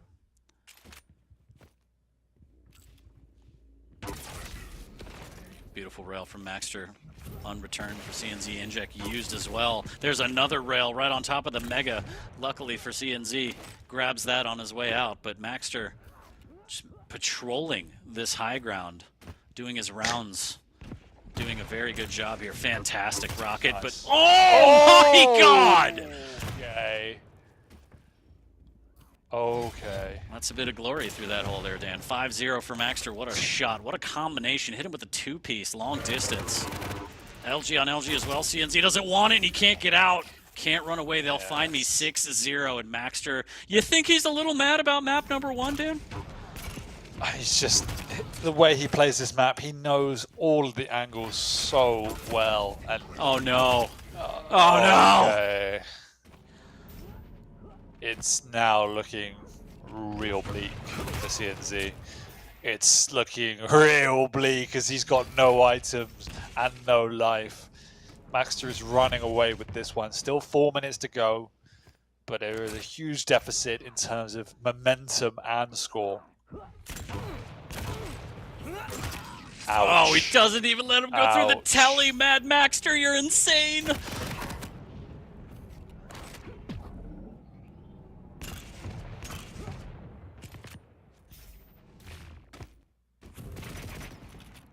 And this is just one of those performances similar to the Rafa one earlier, which is just a clinic on a particular map. And there have been moments where Max has had to slow down the pace, and there's been moments where he's pushed the aggression. His decisions have been spot on, his executions have been there, and he's just understood how, when, and where, and what to do. 7 minutes for the first frag, Dan. That is insane to be locked out of a map for that long. Now, can he make it count? Can he follow it up?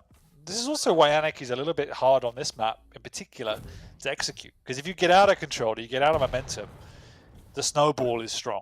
So he wasn't able to prevent that in the long run. But at least now he's on the board and got himself back a semblance of control for now. Max is positioning, but he's really early for that. In fact, he's just trying to get away at this point, seeing as he's chasing him down.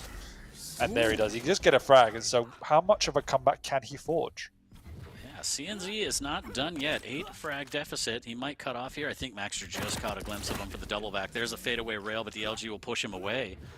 And, you know, for 7 minutes of this map, I'm going to say one of my favorite things that Ketchup says. He didn't allow CNZ to play the game. It was all Maxter, and CNZ wasn't even allowed to play. And now, after that LG, he's relegated again to the lower ground, trying to stack back up off the scraps, and Maxter takes the high ground again. Yeah, and even it wasn't one of those performances for the most part where Maxter had dominant control for the whole game. You know, it was pretty 50-50 for the first 3 or 4 minutes. It was more Maxter just knows how to play an aggressive defense. The way he wasn't pushing out, he was picking angles, pulling CNZ apart until he found the right moment to execute. And then the snowball began to happen. So that's why it was a really impressive performance. But CNZ is still very much putting in some great shots and building his way back into the set. It's just one of those where it's too little too late. Wow, and Maxter trying everything in his power to melt him down, and he can't do it. Inject is up. 25 at hand, risking it for the biscuit. At this point, he has to with a minute left. But I don't think that the magic will be there for CNZ, unfortunately. There's just not enough time, Dan.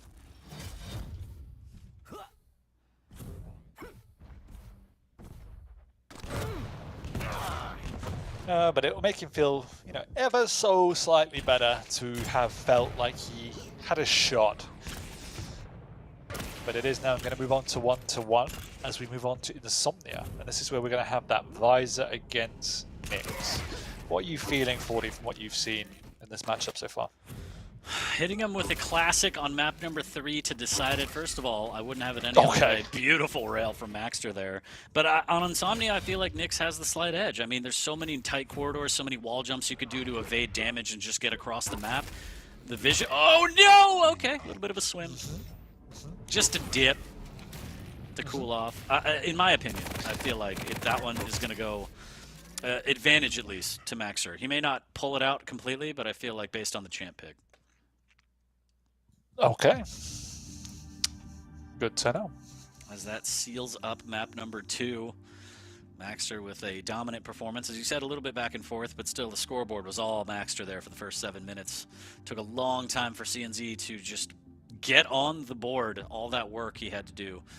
And yeah, it could have been that Maxter had the series, but because of that one flub with the shotgun, it is now going to map number 3 to decide it. So this one's going to be a close one, Dan, on Insomnia. Yeah, it is. I think partly on this particular map, said Anarchy is not the most picked champion on here. It's quite difficult to execute well, and we saw exactly why. The Doom is a staple if you want to play something like a Doom, because it's so easy to play. And I actually didn't really see the use of the Berserk pretty much at all. It's just all about that double jump, getting in the right position, having a decent enough stat to take these fights. But the way Maxter reads this map, he knows the angles inside out. He not only makes it very hard for his opponents to hit him, he just smacks you down with 70% rail. Like, that's why it's so difficult to play against Maxter on this map, because you're constantly on the back foot. Yeah, that's a brutal rail to deal with there. As we take a look at the stats for map number 2, CNZ is going for a bit of a restart, a little bit of a breather too. Maybe he has some settings he'd like to tweak before map number 3, as it's all on the line for this series between these two. Next map takes it. And like we said, it's going to be Insomnia, Nyx versus Visor, the Classico, and it should be a good one. I feel like based on the first 2 maps, the play styles, the champ picks on this one, it's going to be a close one. Definitely another chess match, in my opinion. Or it could just be a bloodbath, Dan. I don't know. No, I expect this one to be quite slow-paced. That to play, he wants to play tactful, and you know, being a Visor, it's quite hard to play super aggressive, and particularly against the Nyx, you want to be more reserved. So this will definitely be more of a chess match. Don't really know how to read this one. Haven't seen these two players play this map an awful lot, so it's always difficult without that kind of knowledge going into it. Yeah, first time we saw Deep Embrace and Insomnia today, so always good to see these maps. But definitely as the season rolls along, it's nice to see Insomnia more and more as it is the new map in the pool, and to see what champions people play and how they implement their strategy into the map is nice. So we'll see that unfold. At first, it was a lot of Ranger. Ranger was very, very strong, and then we also had the meta shift where they moved the rail to the power-up area to kind of mitigate some of the OP. Well, I mean, the whole spot was just OP, to be completely honest. So yeah, it was just broken. That was just broken. So they fixed it, and the map plays a lot better now. But again, we're still kind of seeing the evolution of what champions are used and what people prefer. So definitely going to be interesting to see Nyx versus Visor. I'm not sure if we've seen this exact matchup on this map before. It may be the first.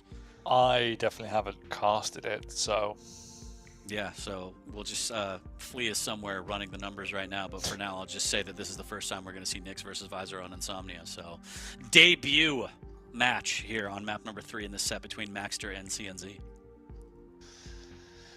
Yeah, I'm not.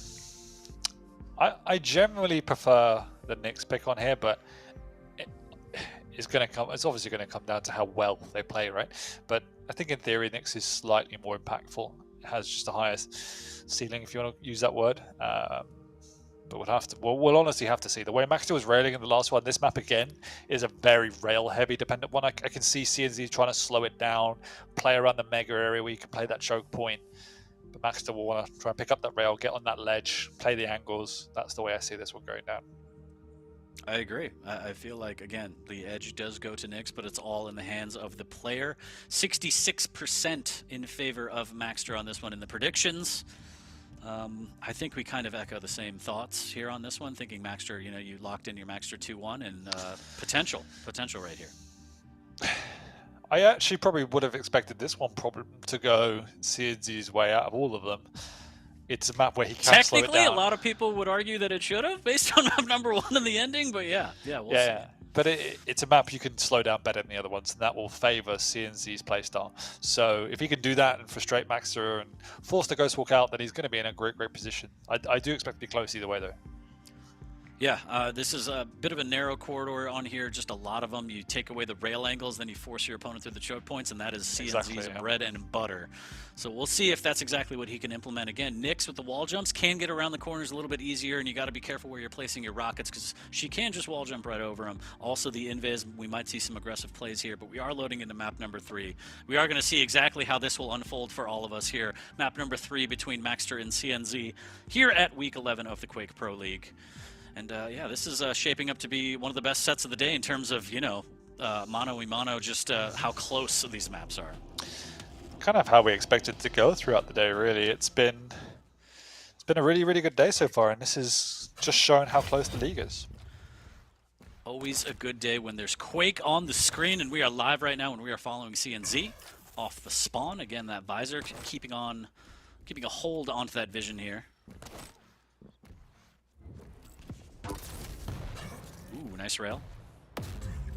Trying to make his way onto the rockets here, but didn't pick them up, doubled back, and now he popped that vision, knows exactly where Maxter is. Almost into his open arms, almost gets the LG tickle into rail combo. Here we go, already taking those angles away. Needs a rocket though, but has the items at its disposal to zero trade. And this is often the way you see Insomnia played, is that because of the dynamics and geometry, players are quite happy just to stick to their side of the map rather than taking the risk to go through that mid-ground. But as I say that, he comes flying on through. Maxter's ready with the lightning gun. Doesn't do a lot of damage, but does enough to make CNZ second guess his approach. But he's the one with the higher ground.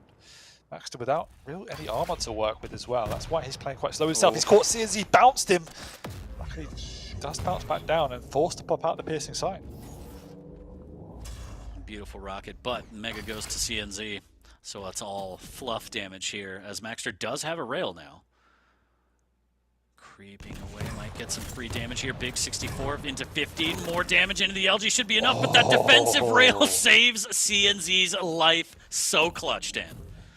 I mean, the rocket that knocked him away was superb. both doing huge amounts of damage to each other, so we will reset for another round of items if they just want to feel confident to take any of these engagements. Piercing Sight comes out once again just to confirm there were no shenanigans in the area. But he has got that. We reset once more.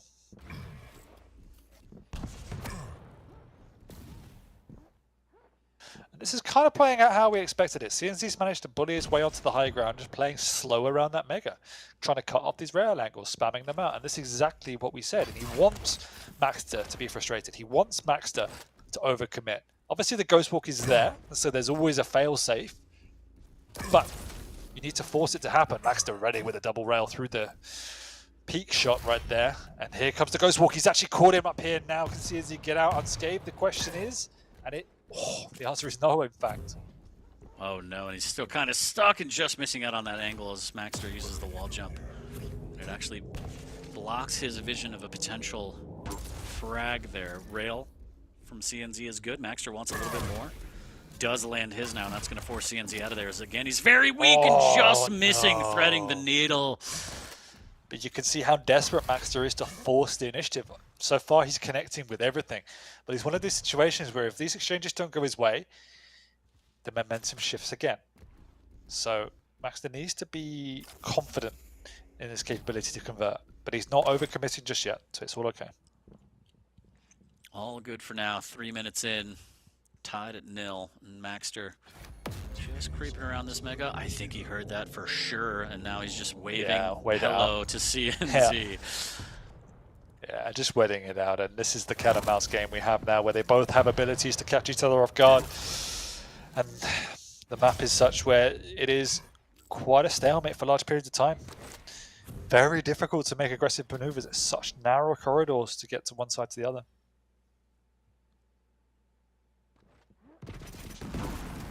Oh, the tri-ball just missing. And that rail, CNZ down to 13 on Maxter. When Maxter goes in for another rail, but CNZ ready with the machine gun. He puts the first frag of the map on the board and in his pocket. Maxter right back onto that rail, down to 76, but does have the Mega and Ghost Walk and a rail. CNZ so hurt, steals away the heavy. Maxter not confident enough to try and push it on that. No, it's actually really hard for Maxter now to actually make a move without... Because whenever he hits these initiation rails, even if he follows up the Ghost Walk, it's expected. CNZ's already retreating, so it is really, really tough to pull out maneuvers with the Nyx here. And someone like CNZ, who is the master of playing these slow games, you've got to do something pretty special to get a frag. See how special it gets here as the rocket into rail combo just misses, and Maxter has him where he wants him. He just can't land the damage. There's the armor shard pickup, and there's a little bit of rail damage to part ways, but CNZ gets out alive, still has the 1 frag lead, but for how long, Dan? Maxter knows he's got CNZ weak, so wants to make something happen, but without hitting any rails, he has to retreat, and that gives a lot of breathing room for CNZ. But saying that, Maxter's come flying back in. He's got him trapped in the corridor. He has to make this count.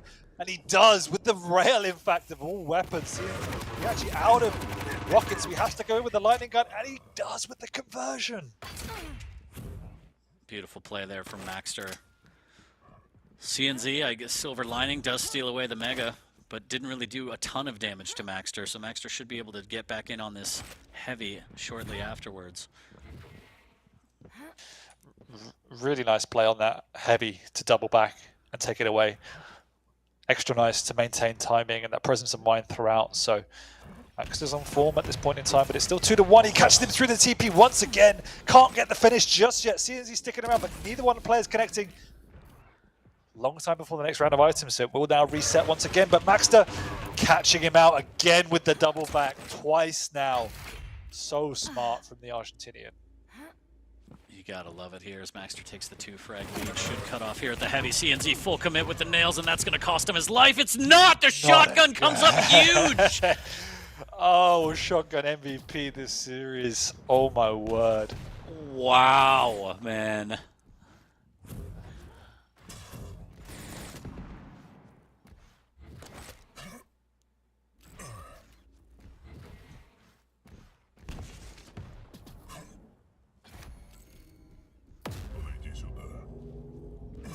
Gobsmacked, Dan, as Maxter still in the lead by 1. Great rail there.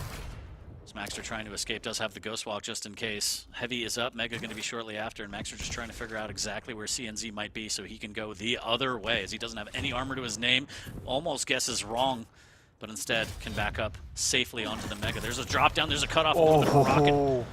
Wow, what a rail from CNZ. Yeah, but that's one of those situations where Maxter's somewhat overextending. Doesn't need to make the maneuver, and now look at him. He's on the ropes because of it, gets caught out on top. CNZ flying on through. Actually doesn't chase, instead just wants to take it with the light. Not sure about that one. Oh, he forces out the Ghost Walk, so they will have to stick around and fight here, and he tries to drop, tries to get away, but he just can't.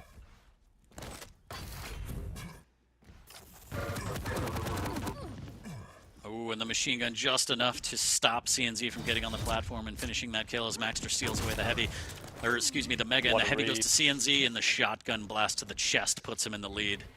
Yeah, now CNZ, with the momentum himself, is reading Maxter.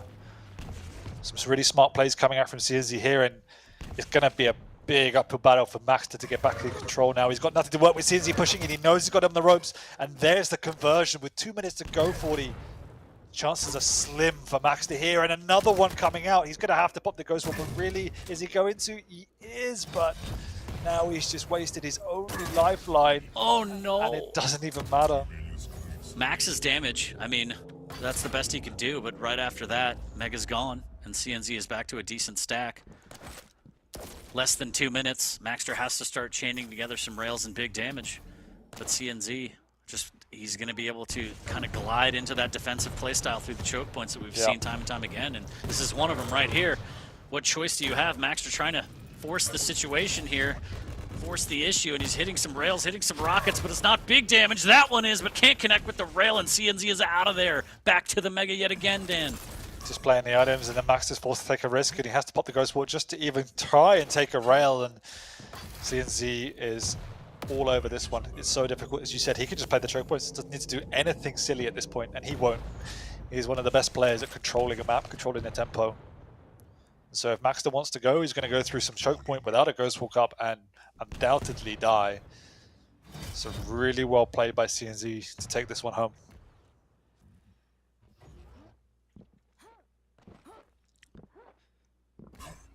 Perhaps the final Mega in Maxter's pocket now, as he has to just start pushing pedal to the metal right now. 40 seconds remaining. Ghost Walk in hand and popped for an aggressive play, and CNZ can just escape up the jump pad. There's the rocket jump, nice and aggressive, but he's not landing the damage he needs. Instead, CNZ doing good damage to keep him away.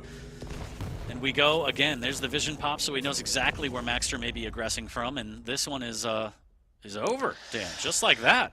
It is. Close series throughout. Obviously, map 2 was a bit of a brawl from Maxter's perspective, but you know, map 1 and map 3 couldn't have been any closer. And CNZ takes it home with some really great play on Insomnia. Wow. Beautiful. Beautiful sequence there to end it. 7-3 officially. The final score on map number 3, and CNZ takes this set 2-1 over Maxter. After just such a close map number 1, a bit of a blowout on map number 2, he comes back poised, takes map number 3, and, you know, maybe Nyx isn't the best pick. I mean, CNZ's playstyle with the visor was just chef's kiss on Insomnia. Nyx is one of those picks with highs and lows.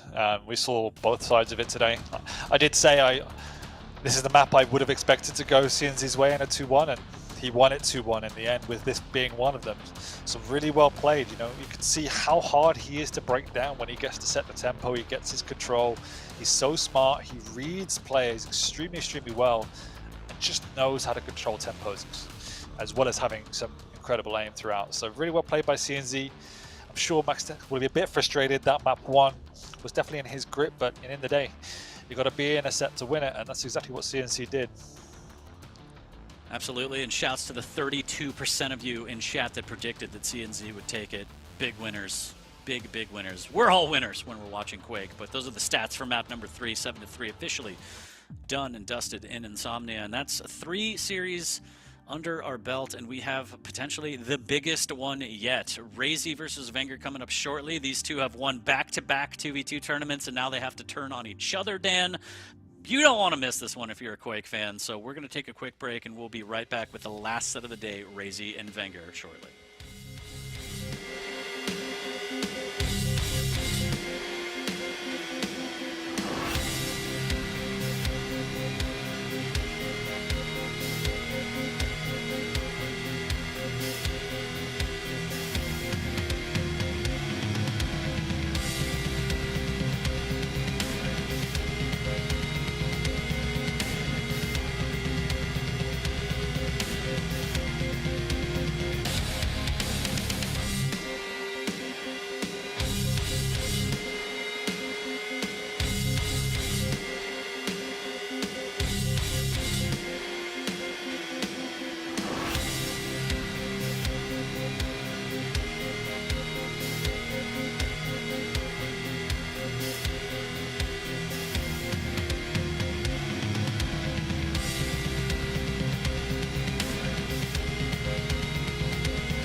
Welcome back, everybody, to the Quake Pro League Week 11. I am 40 Lions, joined by the one and only ZSX. And for our final series of the day, we have teammates turning heel and battling each other. We got Razy, we got Wenger. Dan, how do you feel about this matchup? I asked one of the Maestro owners who's going to win, and he said Maestro. But the real winner is Quake. That's really cheesy, but no, seriously. If you look at these players, it was pretty Gouda. It was pretty Gouda, Dan. I hate you so much. But if you look at these two players, I think that they would both be pretty disappointed with where they're at in this season so far. They both had some good performances, but they've also had some not good performances. And these are two players you would expect to be competing for that #1 spot, and currently they're not. Now, we know Wenger had a slow start to the season for his own problems. I think Razy was almost reassessing some things about his play style at the start of the season, but saying that, they're both on the upward trajectory now. You know, as you pointed out, they've been playing 2v2 together, winning everything, and looking better and better each week. In terms of who's going to win, I got a feeling it's going to be Razy. I think he's just been looking sharper in general. But when you put Wenger into a corner, he makes some magic happen. So we'll have to see.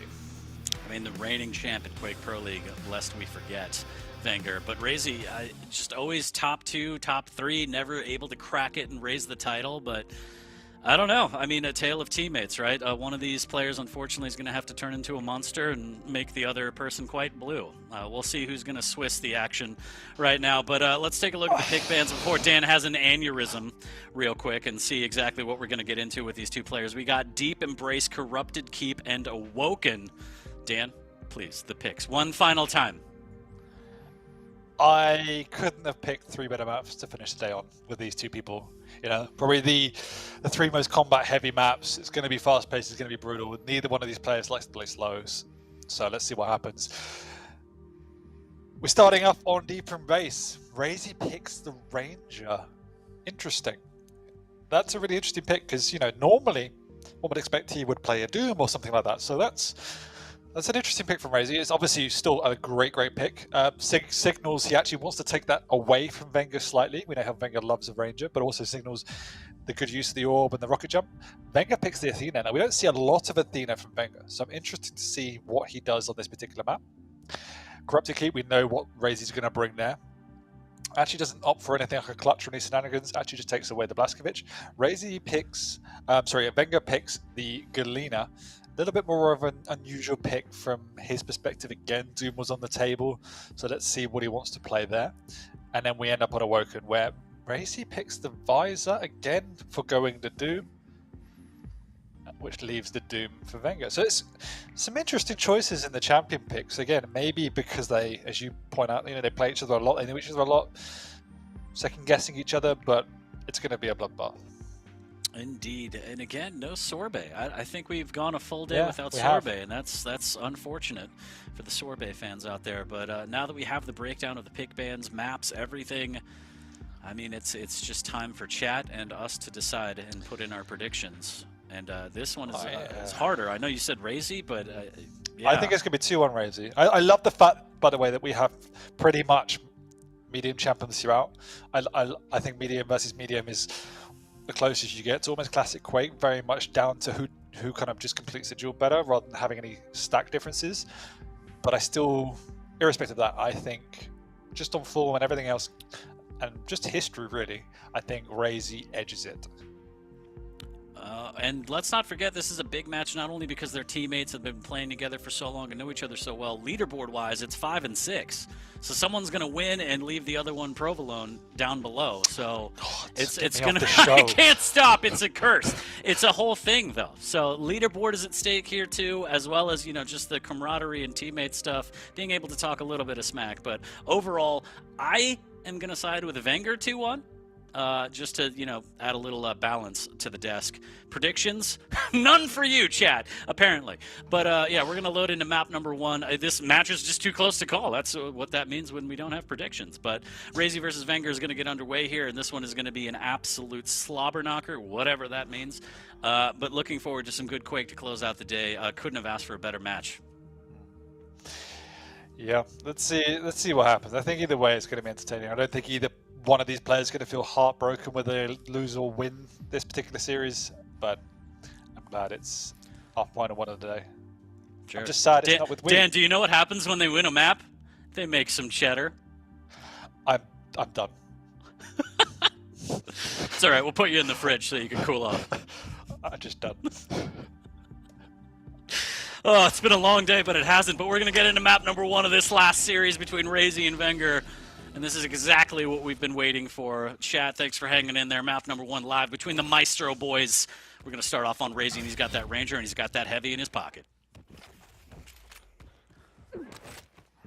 All right, I've calmed down, so we can actually analyze the match. Razy playing nice and slow, catches Wenger, but doesn't actually connect with anything. As I said, a big rocket comes out. Doesn't have anything but a rocket or a... doesn't need anything else but a rocket. Big start. Redim coming up the side there. Really nicely played by Razy. Still needs to get himself a rail though. Does have a lightning gun finally though, so can use that, pumping out the damage. But Wenger's got this on lockdown. He's actually railable. Uses a couple of hooks to get up on top and gets away with his life, but he's so low and he can't even finish off Razy with the rail, even though he does connect. Absolutely brilliant! Oh, Wenger okay. just diving on in with that rocket, saying, no, no, no, this stops here. Gets himself on the board, 2-1. As Wenger claps back.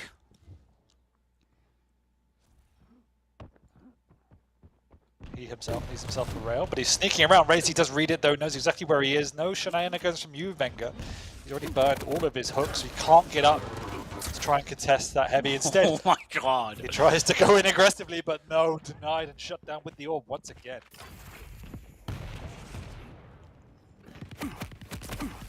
Good machine gun damage here from Wenger.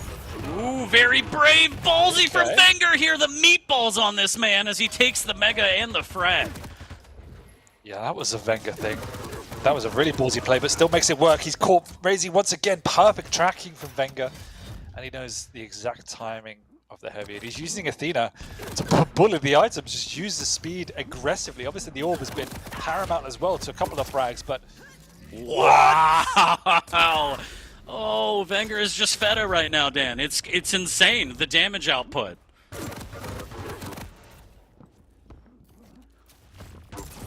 Okay, what a lovely rail that was again. Can he connect with the second? Razy is so low, and Wenger is hitting... Oh my god!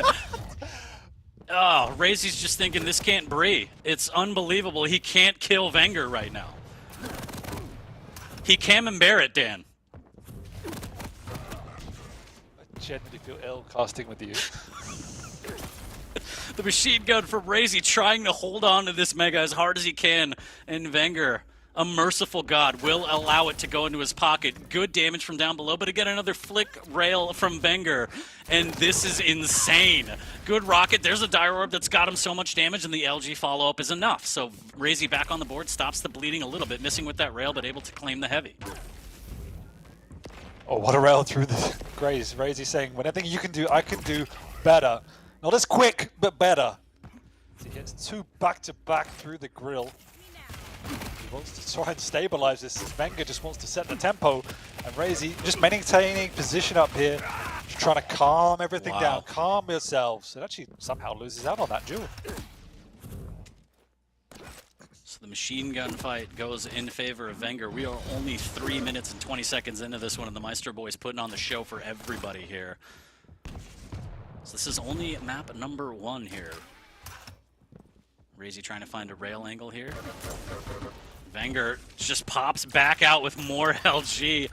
When did you come from the Midwest? It's the cheese. I don't know what to do. There's a great rail from Razy.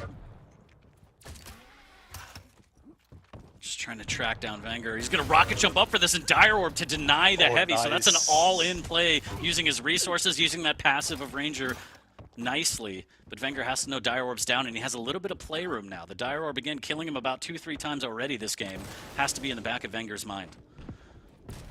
Bit of a theme of this particular game where they've been using their abilities to just deny items to steal it away, showing how important they are indeed. Razy comes barreling on through after picking up that Mega, just bullying Wenger at this point in time. He'd already burned all of his grapples. He actually keeps them pretty much on cooldown. He's using them so much. Razy tying it up. I love it. He's stilting in this. Never a doubt that this one was going to be close. 4:30 on the board. Still got a lot more left on this map, chat. Missing just barely with that rail as Wenger just flying past him. And again, the Dire Orb is down. Wenger needs to try and take advantage of this while he can. The machine gun trying to find some damage, and instead, Razy just lays down the rail. 6-6. I don't know how it's still tied. Razy managing to stabilize now. Wenger's actually had to retreat himself. He's trying to press for Razy, but Razy is more than ready for it now.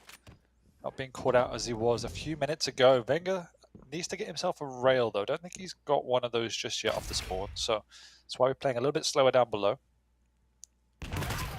Oh and he's my caught. god! Hit him with the Batman, Dan!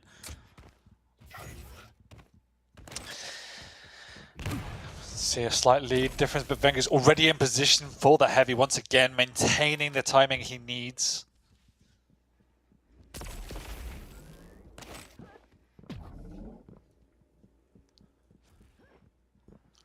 And you can see Rosie trying to once again keep that pace nice and slow. Oh, lovely rail. Oh my god! Oh, through! And that's how you use a shotgun, Maxter. Roof. His legal team will be contacting you shortly as Razy takes the lead by 2 frags. There's the rail to deny the hook, but he has another one, and Wenger forces his way onto the heavy and gets the frag. The kid is absolutely insane, Dan. He knows how desperately he has to just contest items, and that's why he's abusing Athena in that aspect. Just absolutely insane.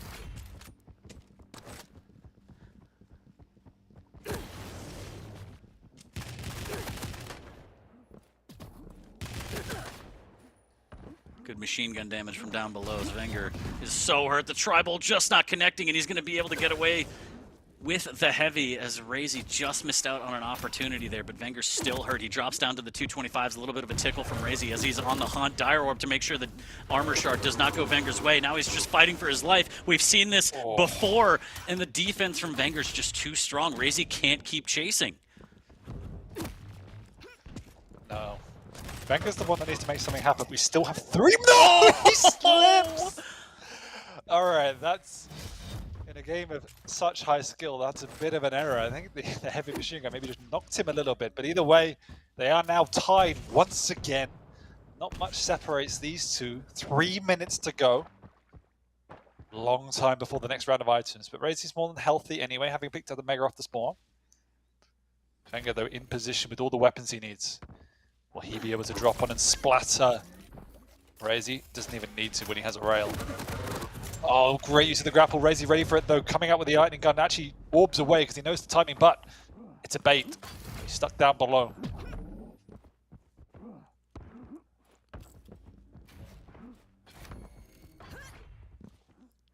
All So tied at desperately 8. trying to second guess each other, yeah. I love it. I love it. It's the fake of the fake of the fake because they know each other so well based off the sound as well. Just trying to do anything they can to get an edge. Beautiful rail, Wenger.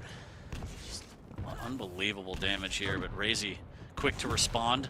Needs to be careful. Down to 88. The rail will send him into his grave here. See, makes his way over to the 2 bubbles. Stacks back up to 100, but no armor to his name. Wenger sitting pretty right now. Also patrolling the high ground. Finally gets an armor shard in favor of Razy, so he can kind of fight potentially for this Mega. It really depends. He's going to make a mad dash for it, and good rail into the LG and just missing out. How is Wenger alive?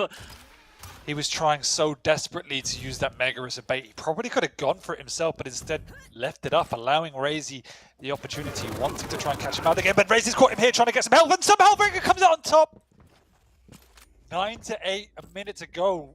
Wenger is so low that Razy knows he can push. He has the machine gun, but he's caught again with the rail, as Wenger's rail's been insane.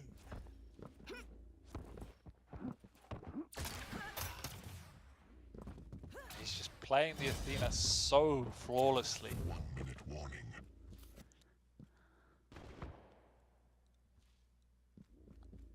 Razy waiting patiently right now, trying to lay a trap. Does have the Dire Orb as well, so one good initiation rocket, and he's going to finish off with the Dire Orb. But Wenger again just stringing together these rails.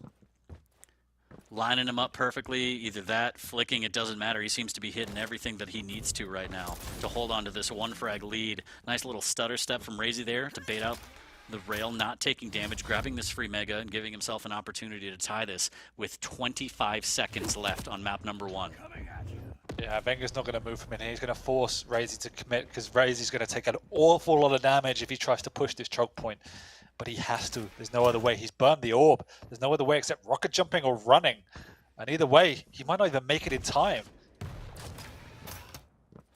Venger's going to hook away, and I think this is it. Venger's done it. The defense is just too strong, and just like that, Venger puts map number 1 in his pocket, and Razy just kind of caught with his rocket launcher out. Doesn't really know what to do.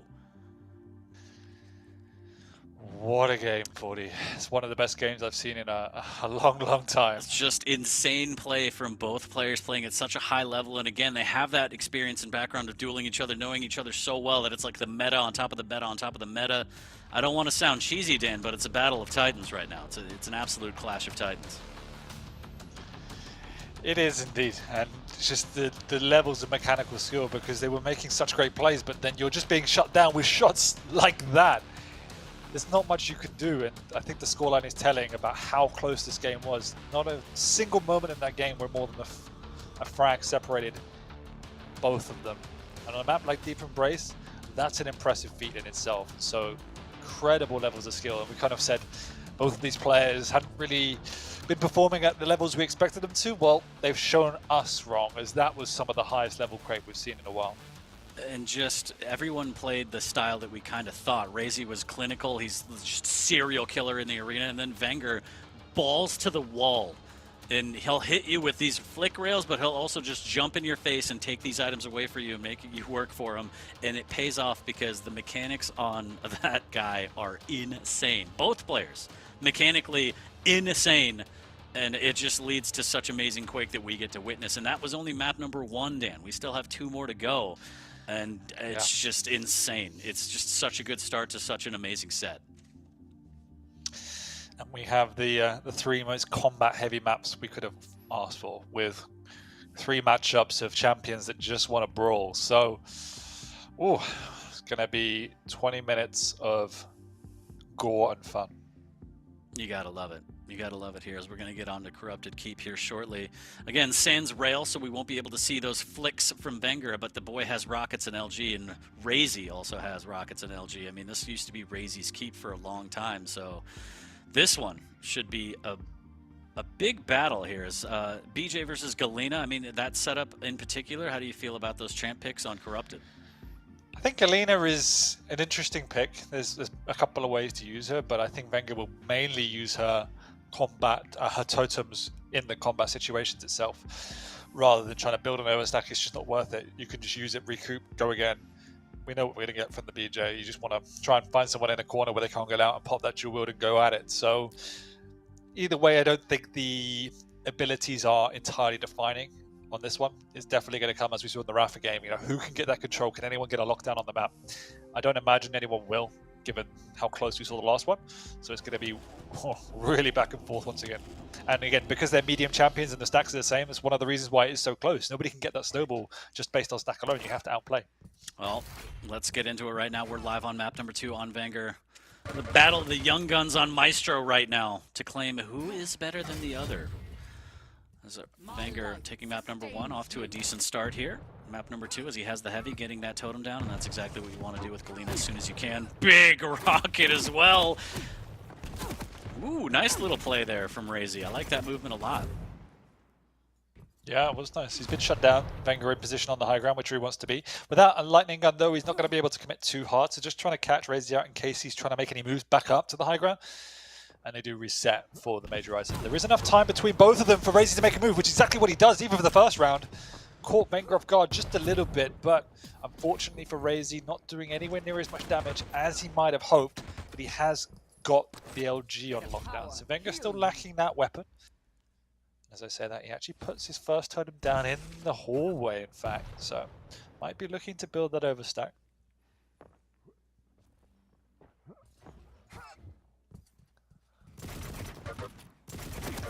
Nice tri-ball here. Very good tri-ball. There's the rocket jump up to try and surprise him, just missing out. Razy fortunate on that one as he took an incredible amount of damage from that tri-bolt earlier. Yeah, Razy also finding one of the totems, but Venga's setting up in 2 positions, which is really, really nice, in fact. Offsetting any sort of knowledge that Razy has.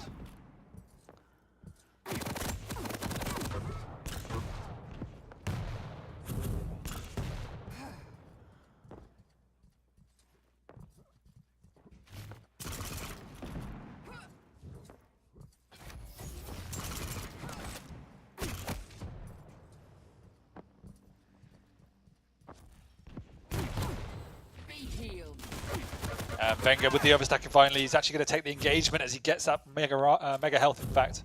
Items are in sync, so Venga on the defense, favoring that. And he's managed to get his way across once again. Trying to bait him out. And Razy's got him in the corner, but he just... Ooh, I thought he wasn't going to be able to get him.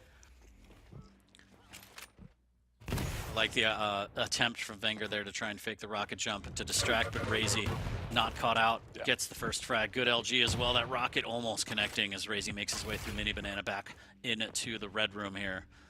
And there's the overstack totem, the final one right outside the telly.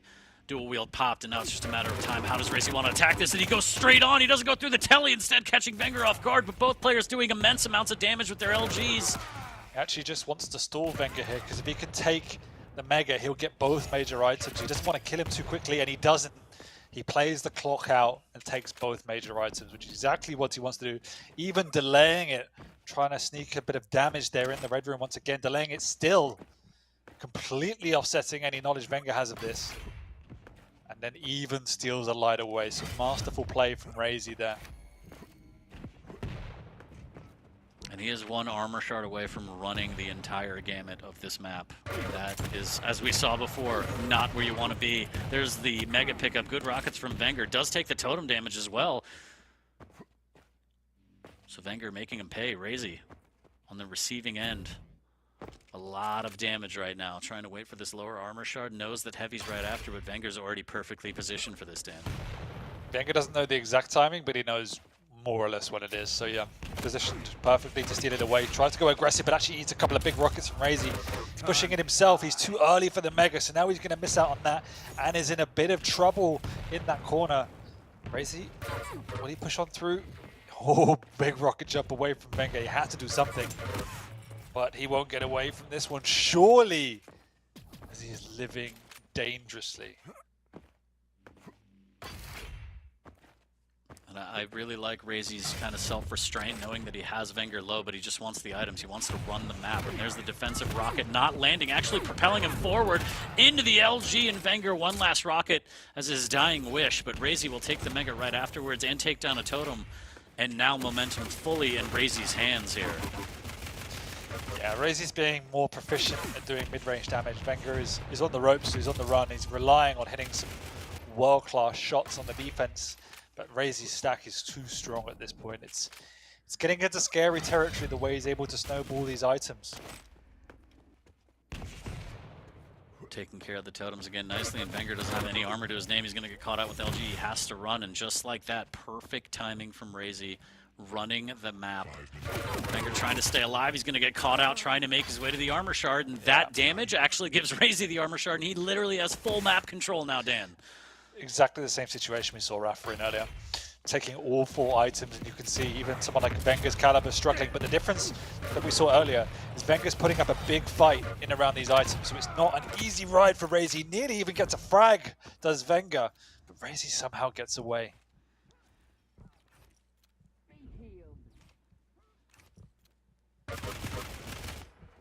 Wenger taking a knee, using that totem, and immediately getting just machine gunned around the corner right when he makes his appearance known. And this is not good for Wenger. That rocket is fantastic, but the tri-bolt is better as Wenger just doesn't have the stack to outlast it. Razy up 5-0. No signs of stopping. Again, still a full run of the map. 4 minutes left in. What does Wenger do? The thing about running a map like this is that it's a cycle. So you can be quite predictable. Oh my god. And that's what Wenger was trying to exploit. But when you have aim like that, you could just run in and bully your opponent with pure aim. And that's what he's done. And trying to pick the speed up, huge rocket through the doorway. And now Wenger has control.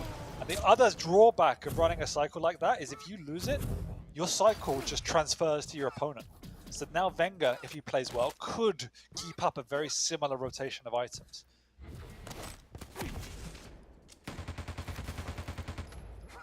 Can Razy break this cycle, or will he leave everything quite stained with an 0-2 loss in this series? A lot of work to be done here. Making sure that he holds on to this 3-frag lead as Wenger. He's already shown that he has the mechanics. He already shows that he has the guts to try and get in on this with 3 minutes left. No signs of stopping from either player. There's a rocket around the corner. Follow-up rocket's pretty good. A little bit of machine gun here, and Wenger turns tail and runs. Grabs that armor shard, totem down. A little bit early for the Mega, and Razy will take better positioning here, but he'll also take a lot of damage, and Wenger melts him down before the Mega spawns. How did he hit so much LG? He actually comes on through, but Razy hits some huge rockets. Wenger, though, does scuttle away and has a totem in there. It's actually already been used, so it doesn't give him the health he needs, which means Razy gets onto a much-needed heavy armor. 2.5 minutes to go. This game is still in the balance for the Razy, though, does have control back in terms of pure stack, but without a lightning gun, he was going to struggle to push through that doorway. And Wenger, if he can get this Mega, he's in a really, really good position. Oh, he popped the Jewel as well. Oh no. Razy with the shotgun, Yeah, trying to Wenger defend has his to be heavy. He's putting his life on the line for it, 8 HP, and he just wants to steal it, but he won't be able to. The Tika will tie it at 5. And this is it. Wenger's just picked up where Razy left off, grabbed full control, grabbed the split of the items. Razy hasn't found a way to really break it either. He's run out of ammo though, so that nearly cost him. He knows it's up. Can he get it before? No, he can't. But Razy also doesn't have any ammo as they're just going at each other with the bare bones weapons. Now Wenger will want to try and consolidate his advantage, get some control, and bully Razy from range once again.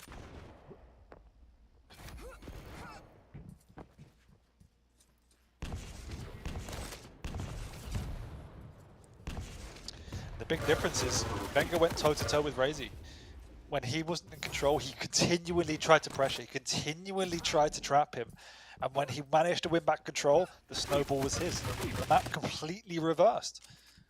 Now we're pretty much even in terms of stack. The difference is Wenger has major items. So Razy very much is still on the back foot.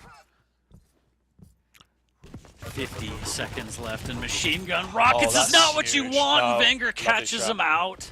And he actually forces the spawn to the worst possible spawn. Razy gets away, but he's got nothing to work with 40. Literally nothing. Wenger has the hit scan, Wenger has the dual wield, not the dual wield, sorry, the heavy machine gun, the lightning gun. He doesn't even need to press it now. Razy's won himself a heavy, but Wenger's okay, he's got the lightning gun. To keep the damage up, he's going to go all in on this one. Wenger trying to stay alive with the LG. The rocket isn't good enough. 6 no! HP. Both players so weak. Of course, you hit But a full throughout rocket all of that, there. Razy has the ability to grab the Mega, but he has 8 seconds. Oh. Wenger gets caught out, and he's a rocket in the trade. Okay, that's partly why he's a Quake champion. Just those defensive rockets, man. That's what he's known for.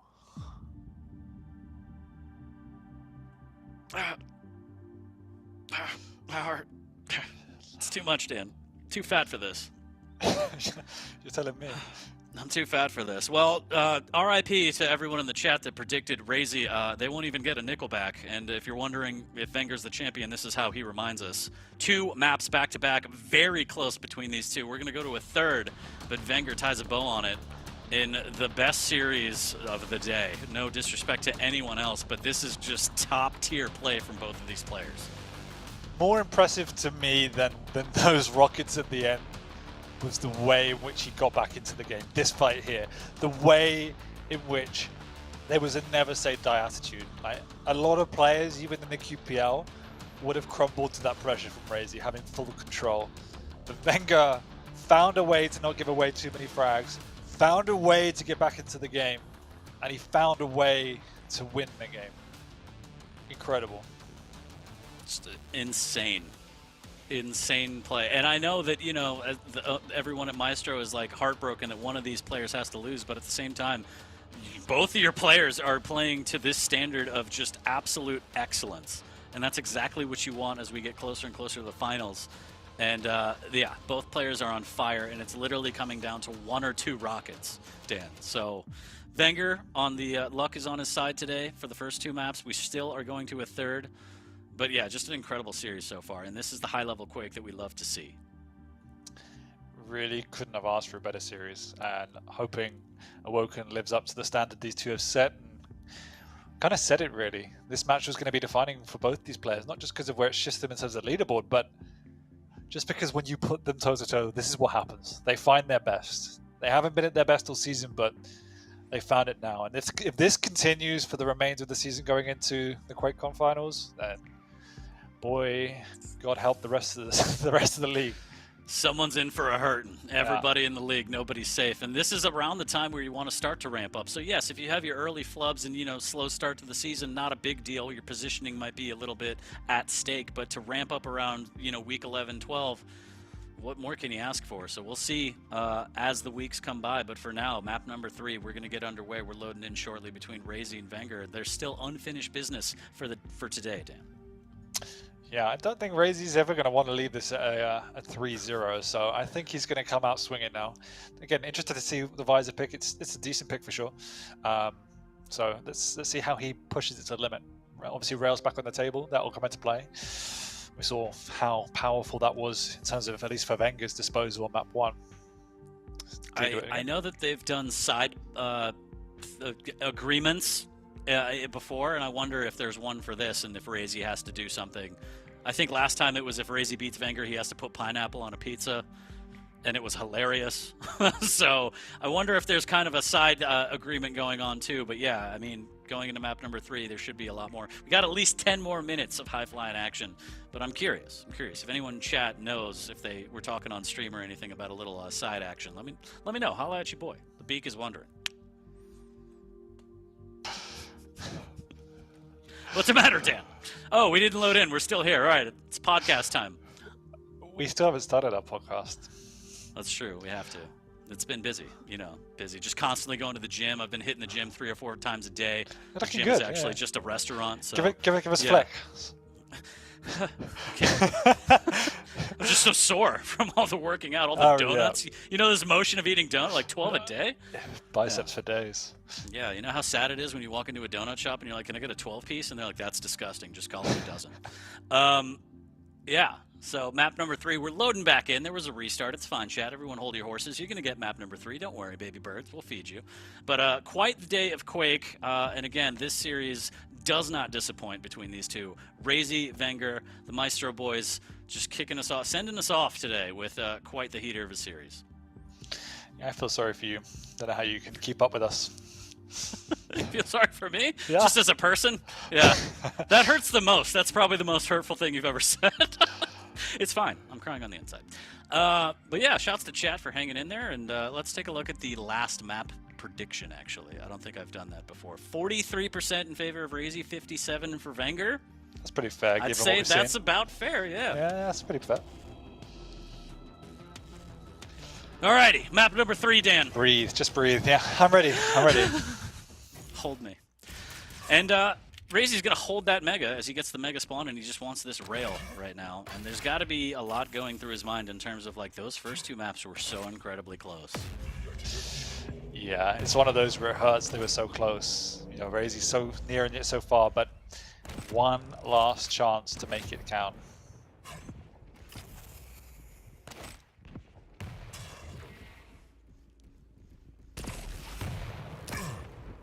Ooh, nice rail. Razy wants a rail of his own, and he does. Oh, okay. Doesn't set him too far off course, and now he has the trap, and I think Wenger may have thought that he was, yeah. Absolutely no idea. Worked out in his favor, but they both get away! As I was about to say, unscathed, but Wenger, oh my word, that was also incredibly close. Crazy wants this kill here and now, and he's gonna probably get it, but not without taking some pain of his own. That was a All things hard considered, fought had to work pretty hard for that one, Dan. But still, in his pocket, secured. Frag number 1 for Razy. Mega and heavy. Oh, and a rocket in Razy's hands, and okay, very crazy, but he still plants him with the rail, and now Razy's he's off the chain right now, Dan. Yeah, maybe slightly unnecessary. He's given away a lot of his stack for that. It actually nearly flew off the map in the process, so he's given up map control. Don't know if that was worth it in hindsight. Either way, there's another great rail using the piercing sight. Good effectiveness of that so far. And every item has had huge contests. Even though Venger's in a different room, he's finding a way to do damage, and Razy can't even get out without taking a rail. But he can respond with 2. 77% rail for Razy, 66% for Wenger. Razy is trying to put Wenger on death row right now. He is tired after these first 2 maps of how they went. Just wants a quick death for Wenger, and there's the Berserk. Whoop, whoop, whoop, whoop, whoop, whoop. As Doomslayer has to run away, and he's going to eat a lot of damage. There's the shotgun. Good defensive rocket, but this should be another frag for Razy. Okay, unless you do that. Oh my god, Wenger, stop it. Oh my word. It's just one of those, what can you say to that? Zero right to get that frag, and yet he does. What I really enjoy about watching Wenger is just he just always finds a way to do damage when you're trying to pick up an item. He has no right to be here, and yet he's doing massive damage every single time. It's just crazy watching Wenger get out of these situations. It's like Michael Jordan and Kobe Bryant triple teamed in the paint, still throwing it up and making it. You're like, how do I stop that? And those rockets, again, as Razy just wants to push in and secure a frag, Wenger says, get off of me with his defensive play. Oh, come on. Gates relentless! Has Wenger even had a major item yet? It's been pretty slim pickings. 2 heavies, 5 lights, and 2 megas for Wenger. 5, 9, and 5 respectively for Razy. So the item battle is firmly in Razy's favor, as is the rail battle. And he does have the 4 frag lead, but Wenger is just doing immense damage at these battles. Defensively, backing up, still doing it, and I can't help but feel like he wins one of these majors, it's going to flip to his momentum, Dan.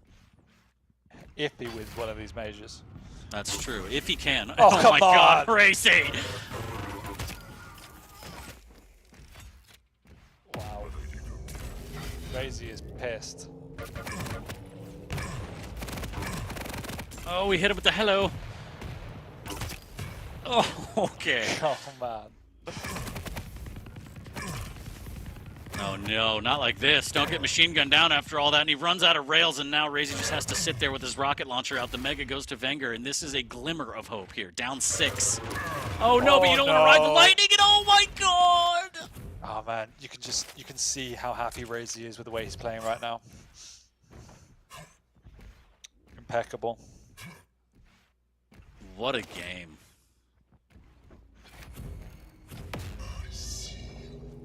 Rare footage of Razy actually angry, as he has a 7 frag lead. And you couldn't tell by looking at the camp, but you could tell by his playstyle. He wants to respectfully grind Wenger into a fine powder, and these rockets into shotgun are going to do just that. 9-1 as Wenger popping the berserk, but he's not going to get any damage off of that. Now Razy just waiting, and a nice little double jump to skip over that rail damage. He blinked. He's just on another level. Like, this is when Razy gets mad. Like, you can see it. It's not often you see this level of brutality, and you have to feel sorry for Wenger. He's actually done so much damage himself. It's not even that he's playing badly. It's just Razy is literally playing on another level. Perfect timing, amazing shots throughout, and just pure aggression. You know, NSFW stuff. Yeah, we should put a warning up in the future for this kind of stuff. 3,000 damage for Razy, 2k for Wenger, so eclipsing by about 1k pure damage. Nice little defensive rail to keep Razy out, but there's no keeping Razy out right now. You can't keep him out right now. He has gone to the dark side.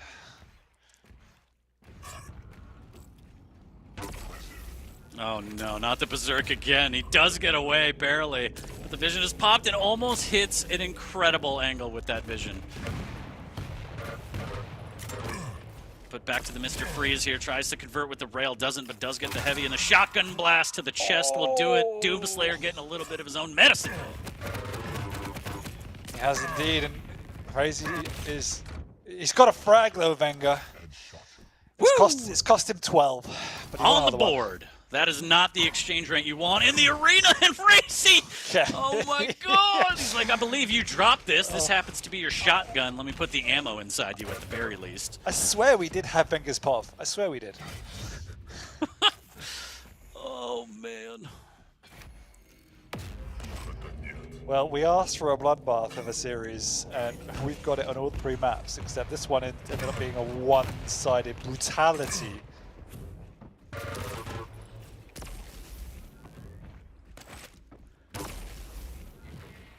More rails here from Razy.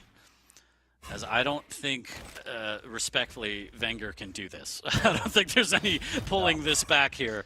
Nice rail though, but Razy's just hitting everything. He has such a big lead, the LG. Another nice rail from Wenger. Is he going to go for one more? No, he's going to rocket jump over to get the armor shard, and that might cost him his life. A little bit of a tickle's going to do it, just missing out with the rail. As Razy trying to cut off in the LG room, trying to read where Wenger's going, but Wenger's nowhere to be found. He's over by the heavy. The interesting thing about this is that, we kind of said this a few weeks ago, I think it was last Cosmic and catch up maybe, but this is almost like Razy from Season 1. When he used to just turn up and bully everybody.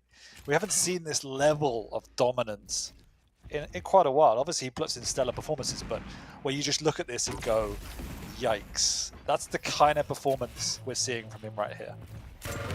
Completely agree, and oh my god, Oh, no, the he floor did it! is lava, Oh! and there's the gauntlet! Oh, they're gonna talk about that in the gaming house. That's a chat you're gonna have. Oh, and Wenger's going for Razy! Yes! Wenger got his playback. I love it. And 100. What? Turn it off, Wenger. Check him PC. Oh no, right before the pickup. But I think we can all agree this is just for fun right now because this is a blast. And these two have put on quite the performance to cap off the day. And Razy does get his payback. I mean, 2-1 still hurts, but to be able to put up at least one map on your teammate, and in this style, I'm sure it makes it slightly better, hurt a little bit less. Nothing about this hurts less. This hurts me. Oh. Why do Wow. we always get the most ridiculous games when we cast together? Oh, I love it. It's in our contract. That's true, actually. It is.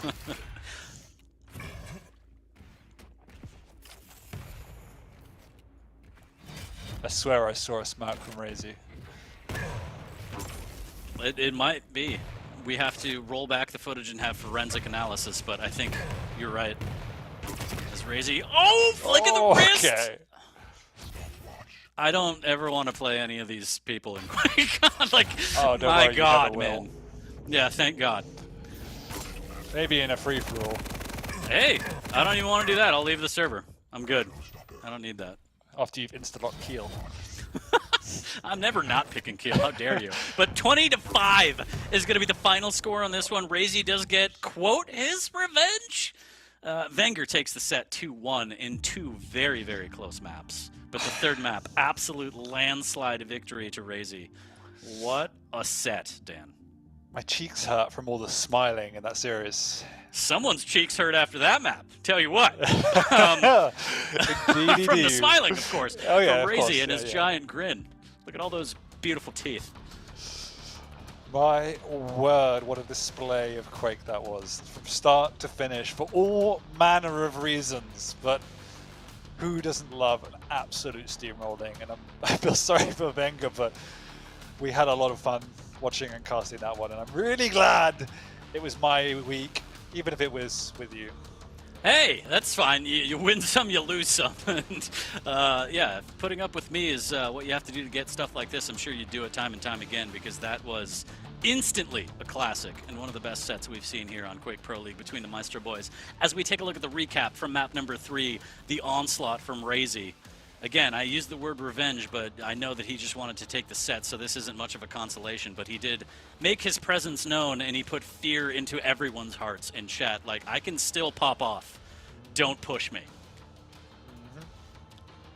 Yeah. And he played Visor. We said, what's he going to bring? I even forgot what the champions were. It didn't even matter. We just sort of... Don't matter. Everything's a blur. It was, yeah. That was quite a performance. Really good week.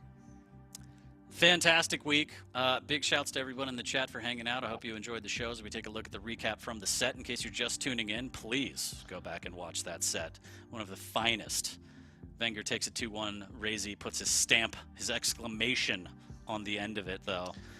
But that is unfortunately, or fortunately if you're Dan, the end for today. There was no DJ Wheat. Shouts to DJ Wheat wherever you are. You missed a great one. We missed you, but we were also, not supervised. So a lot of shenanigans went down, and it was great. But as always, big shouts to production, everyone in the chat, all the players. Dan, any closing thoughts for today? Good luck, everyone else, when you meet Wenger or Razy. Another great week. Not sure when I'm not on next. Hopefully not with you, but it's been a really good week, even if it only was 4 games. And, I'm sure I'll see you around. I'll sure. write some more cheese puns. It'll be fine. We did great. You did great. Thanks. Appreciate everyone. Chat, production, Bethesda, everybody. Thanks for tuning in. Love you. Take care of yourselves. Take care of each other. I fucking love Quake, and so do you. And we will see you next week.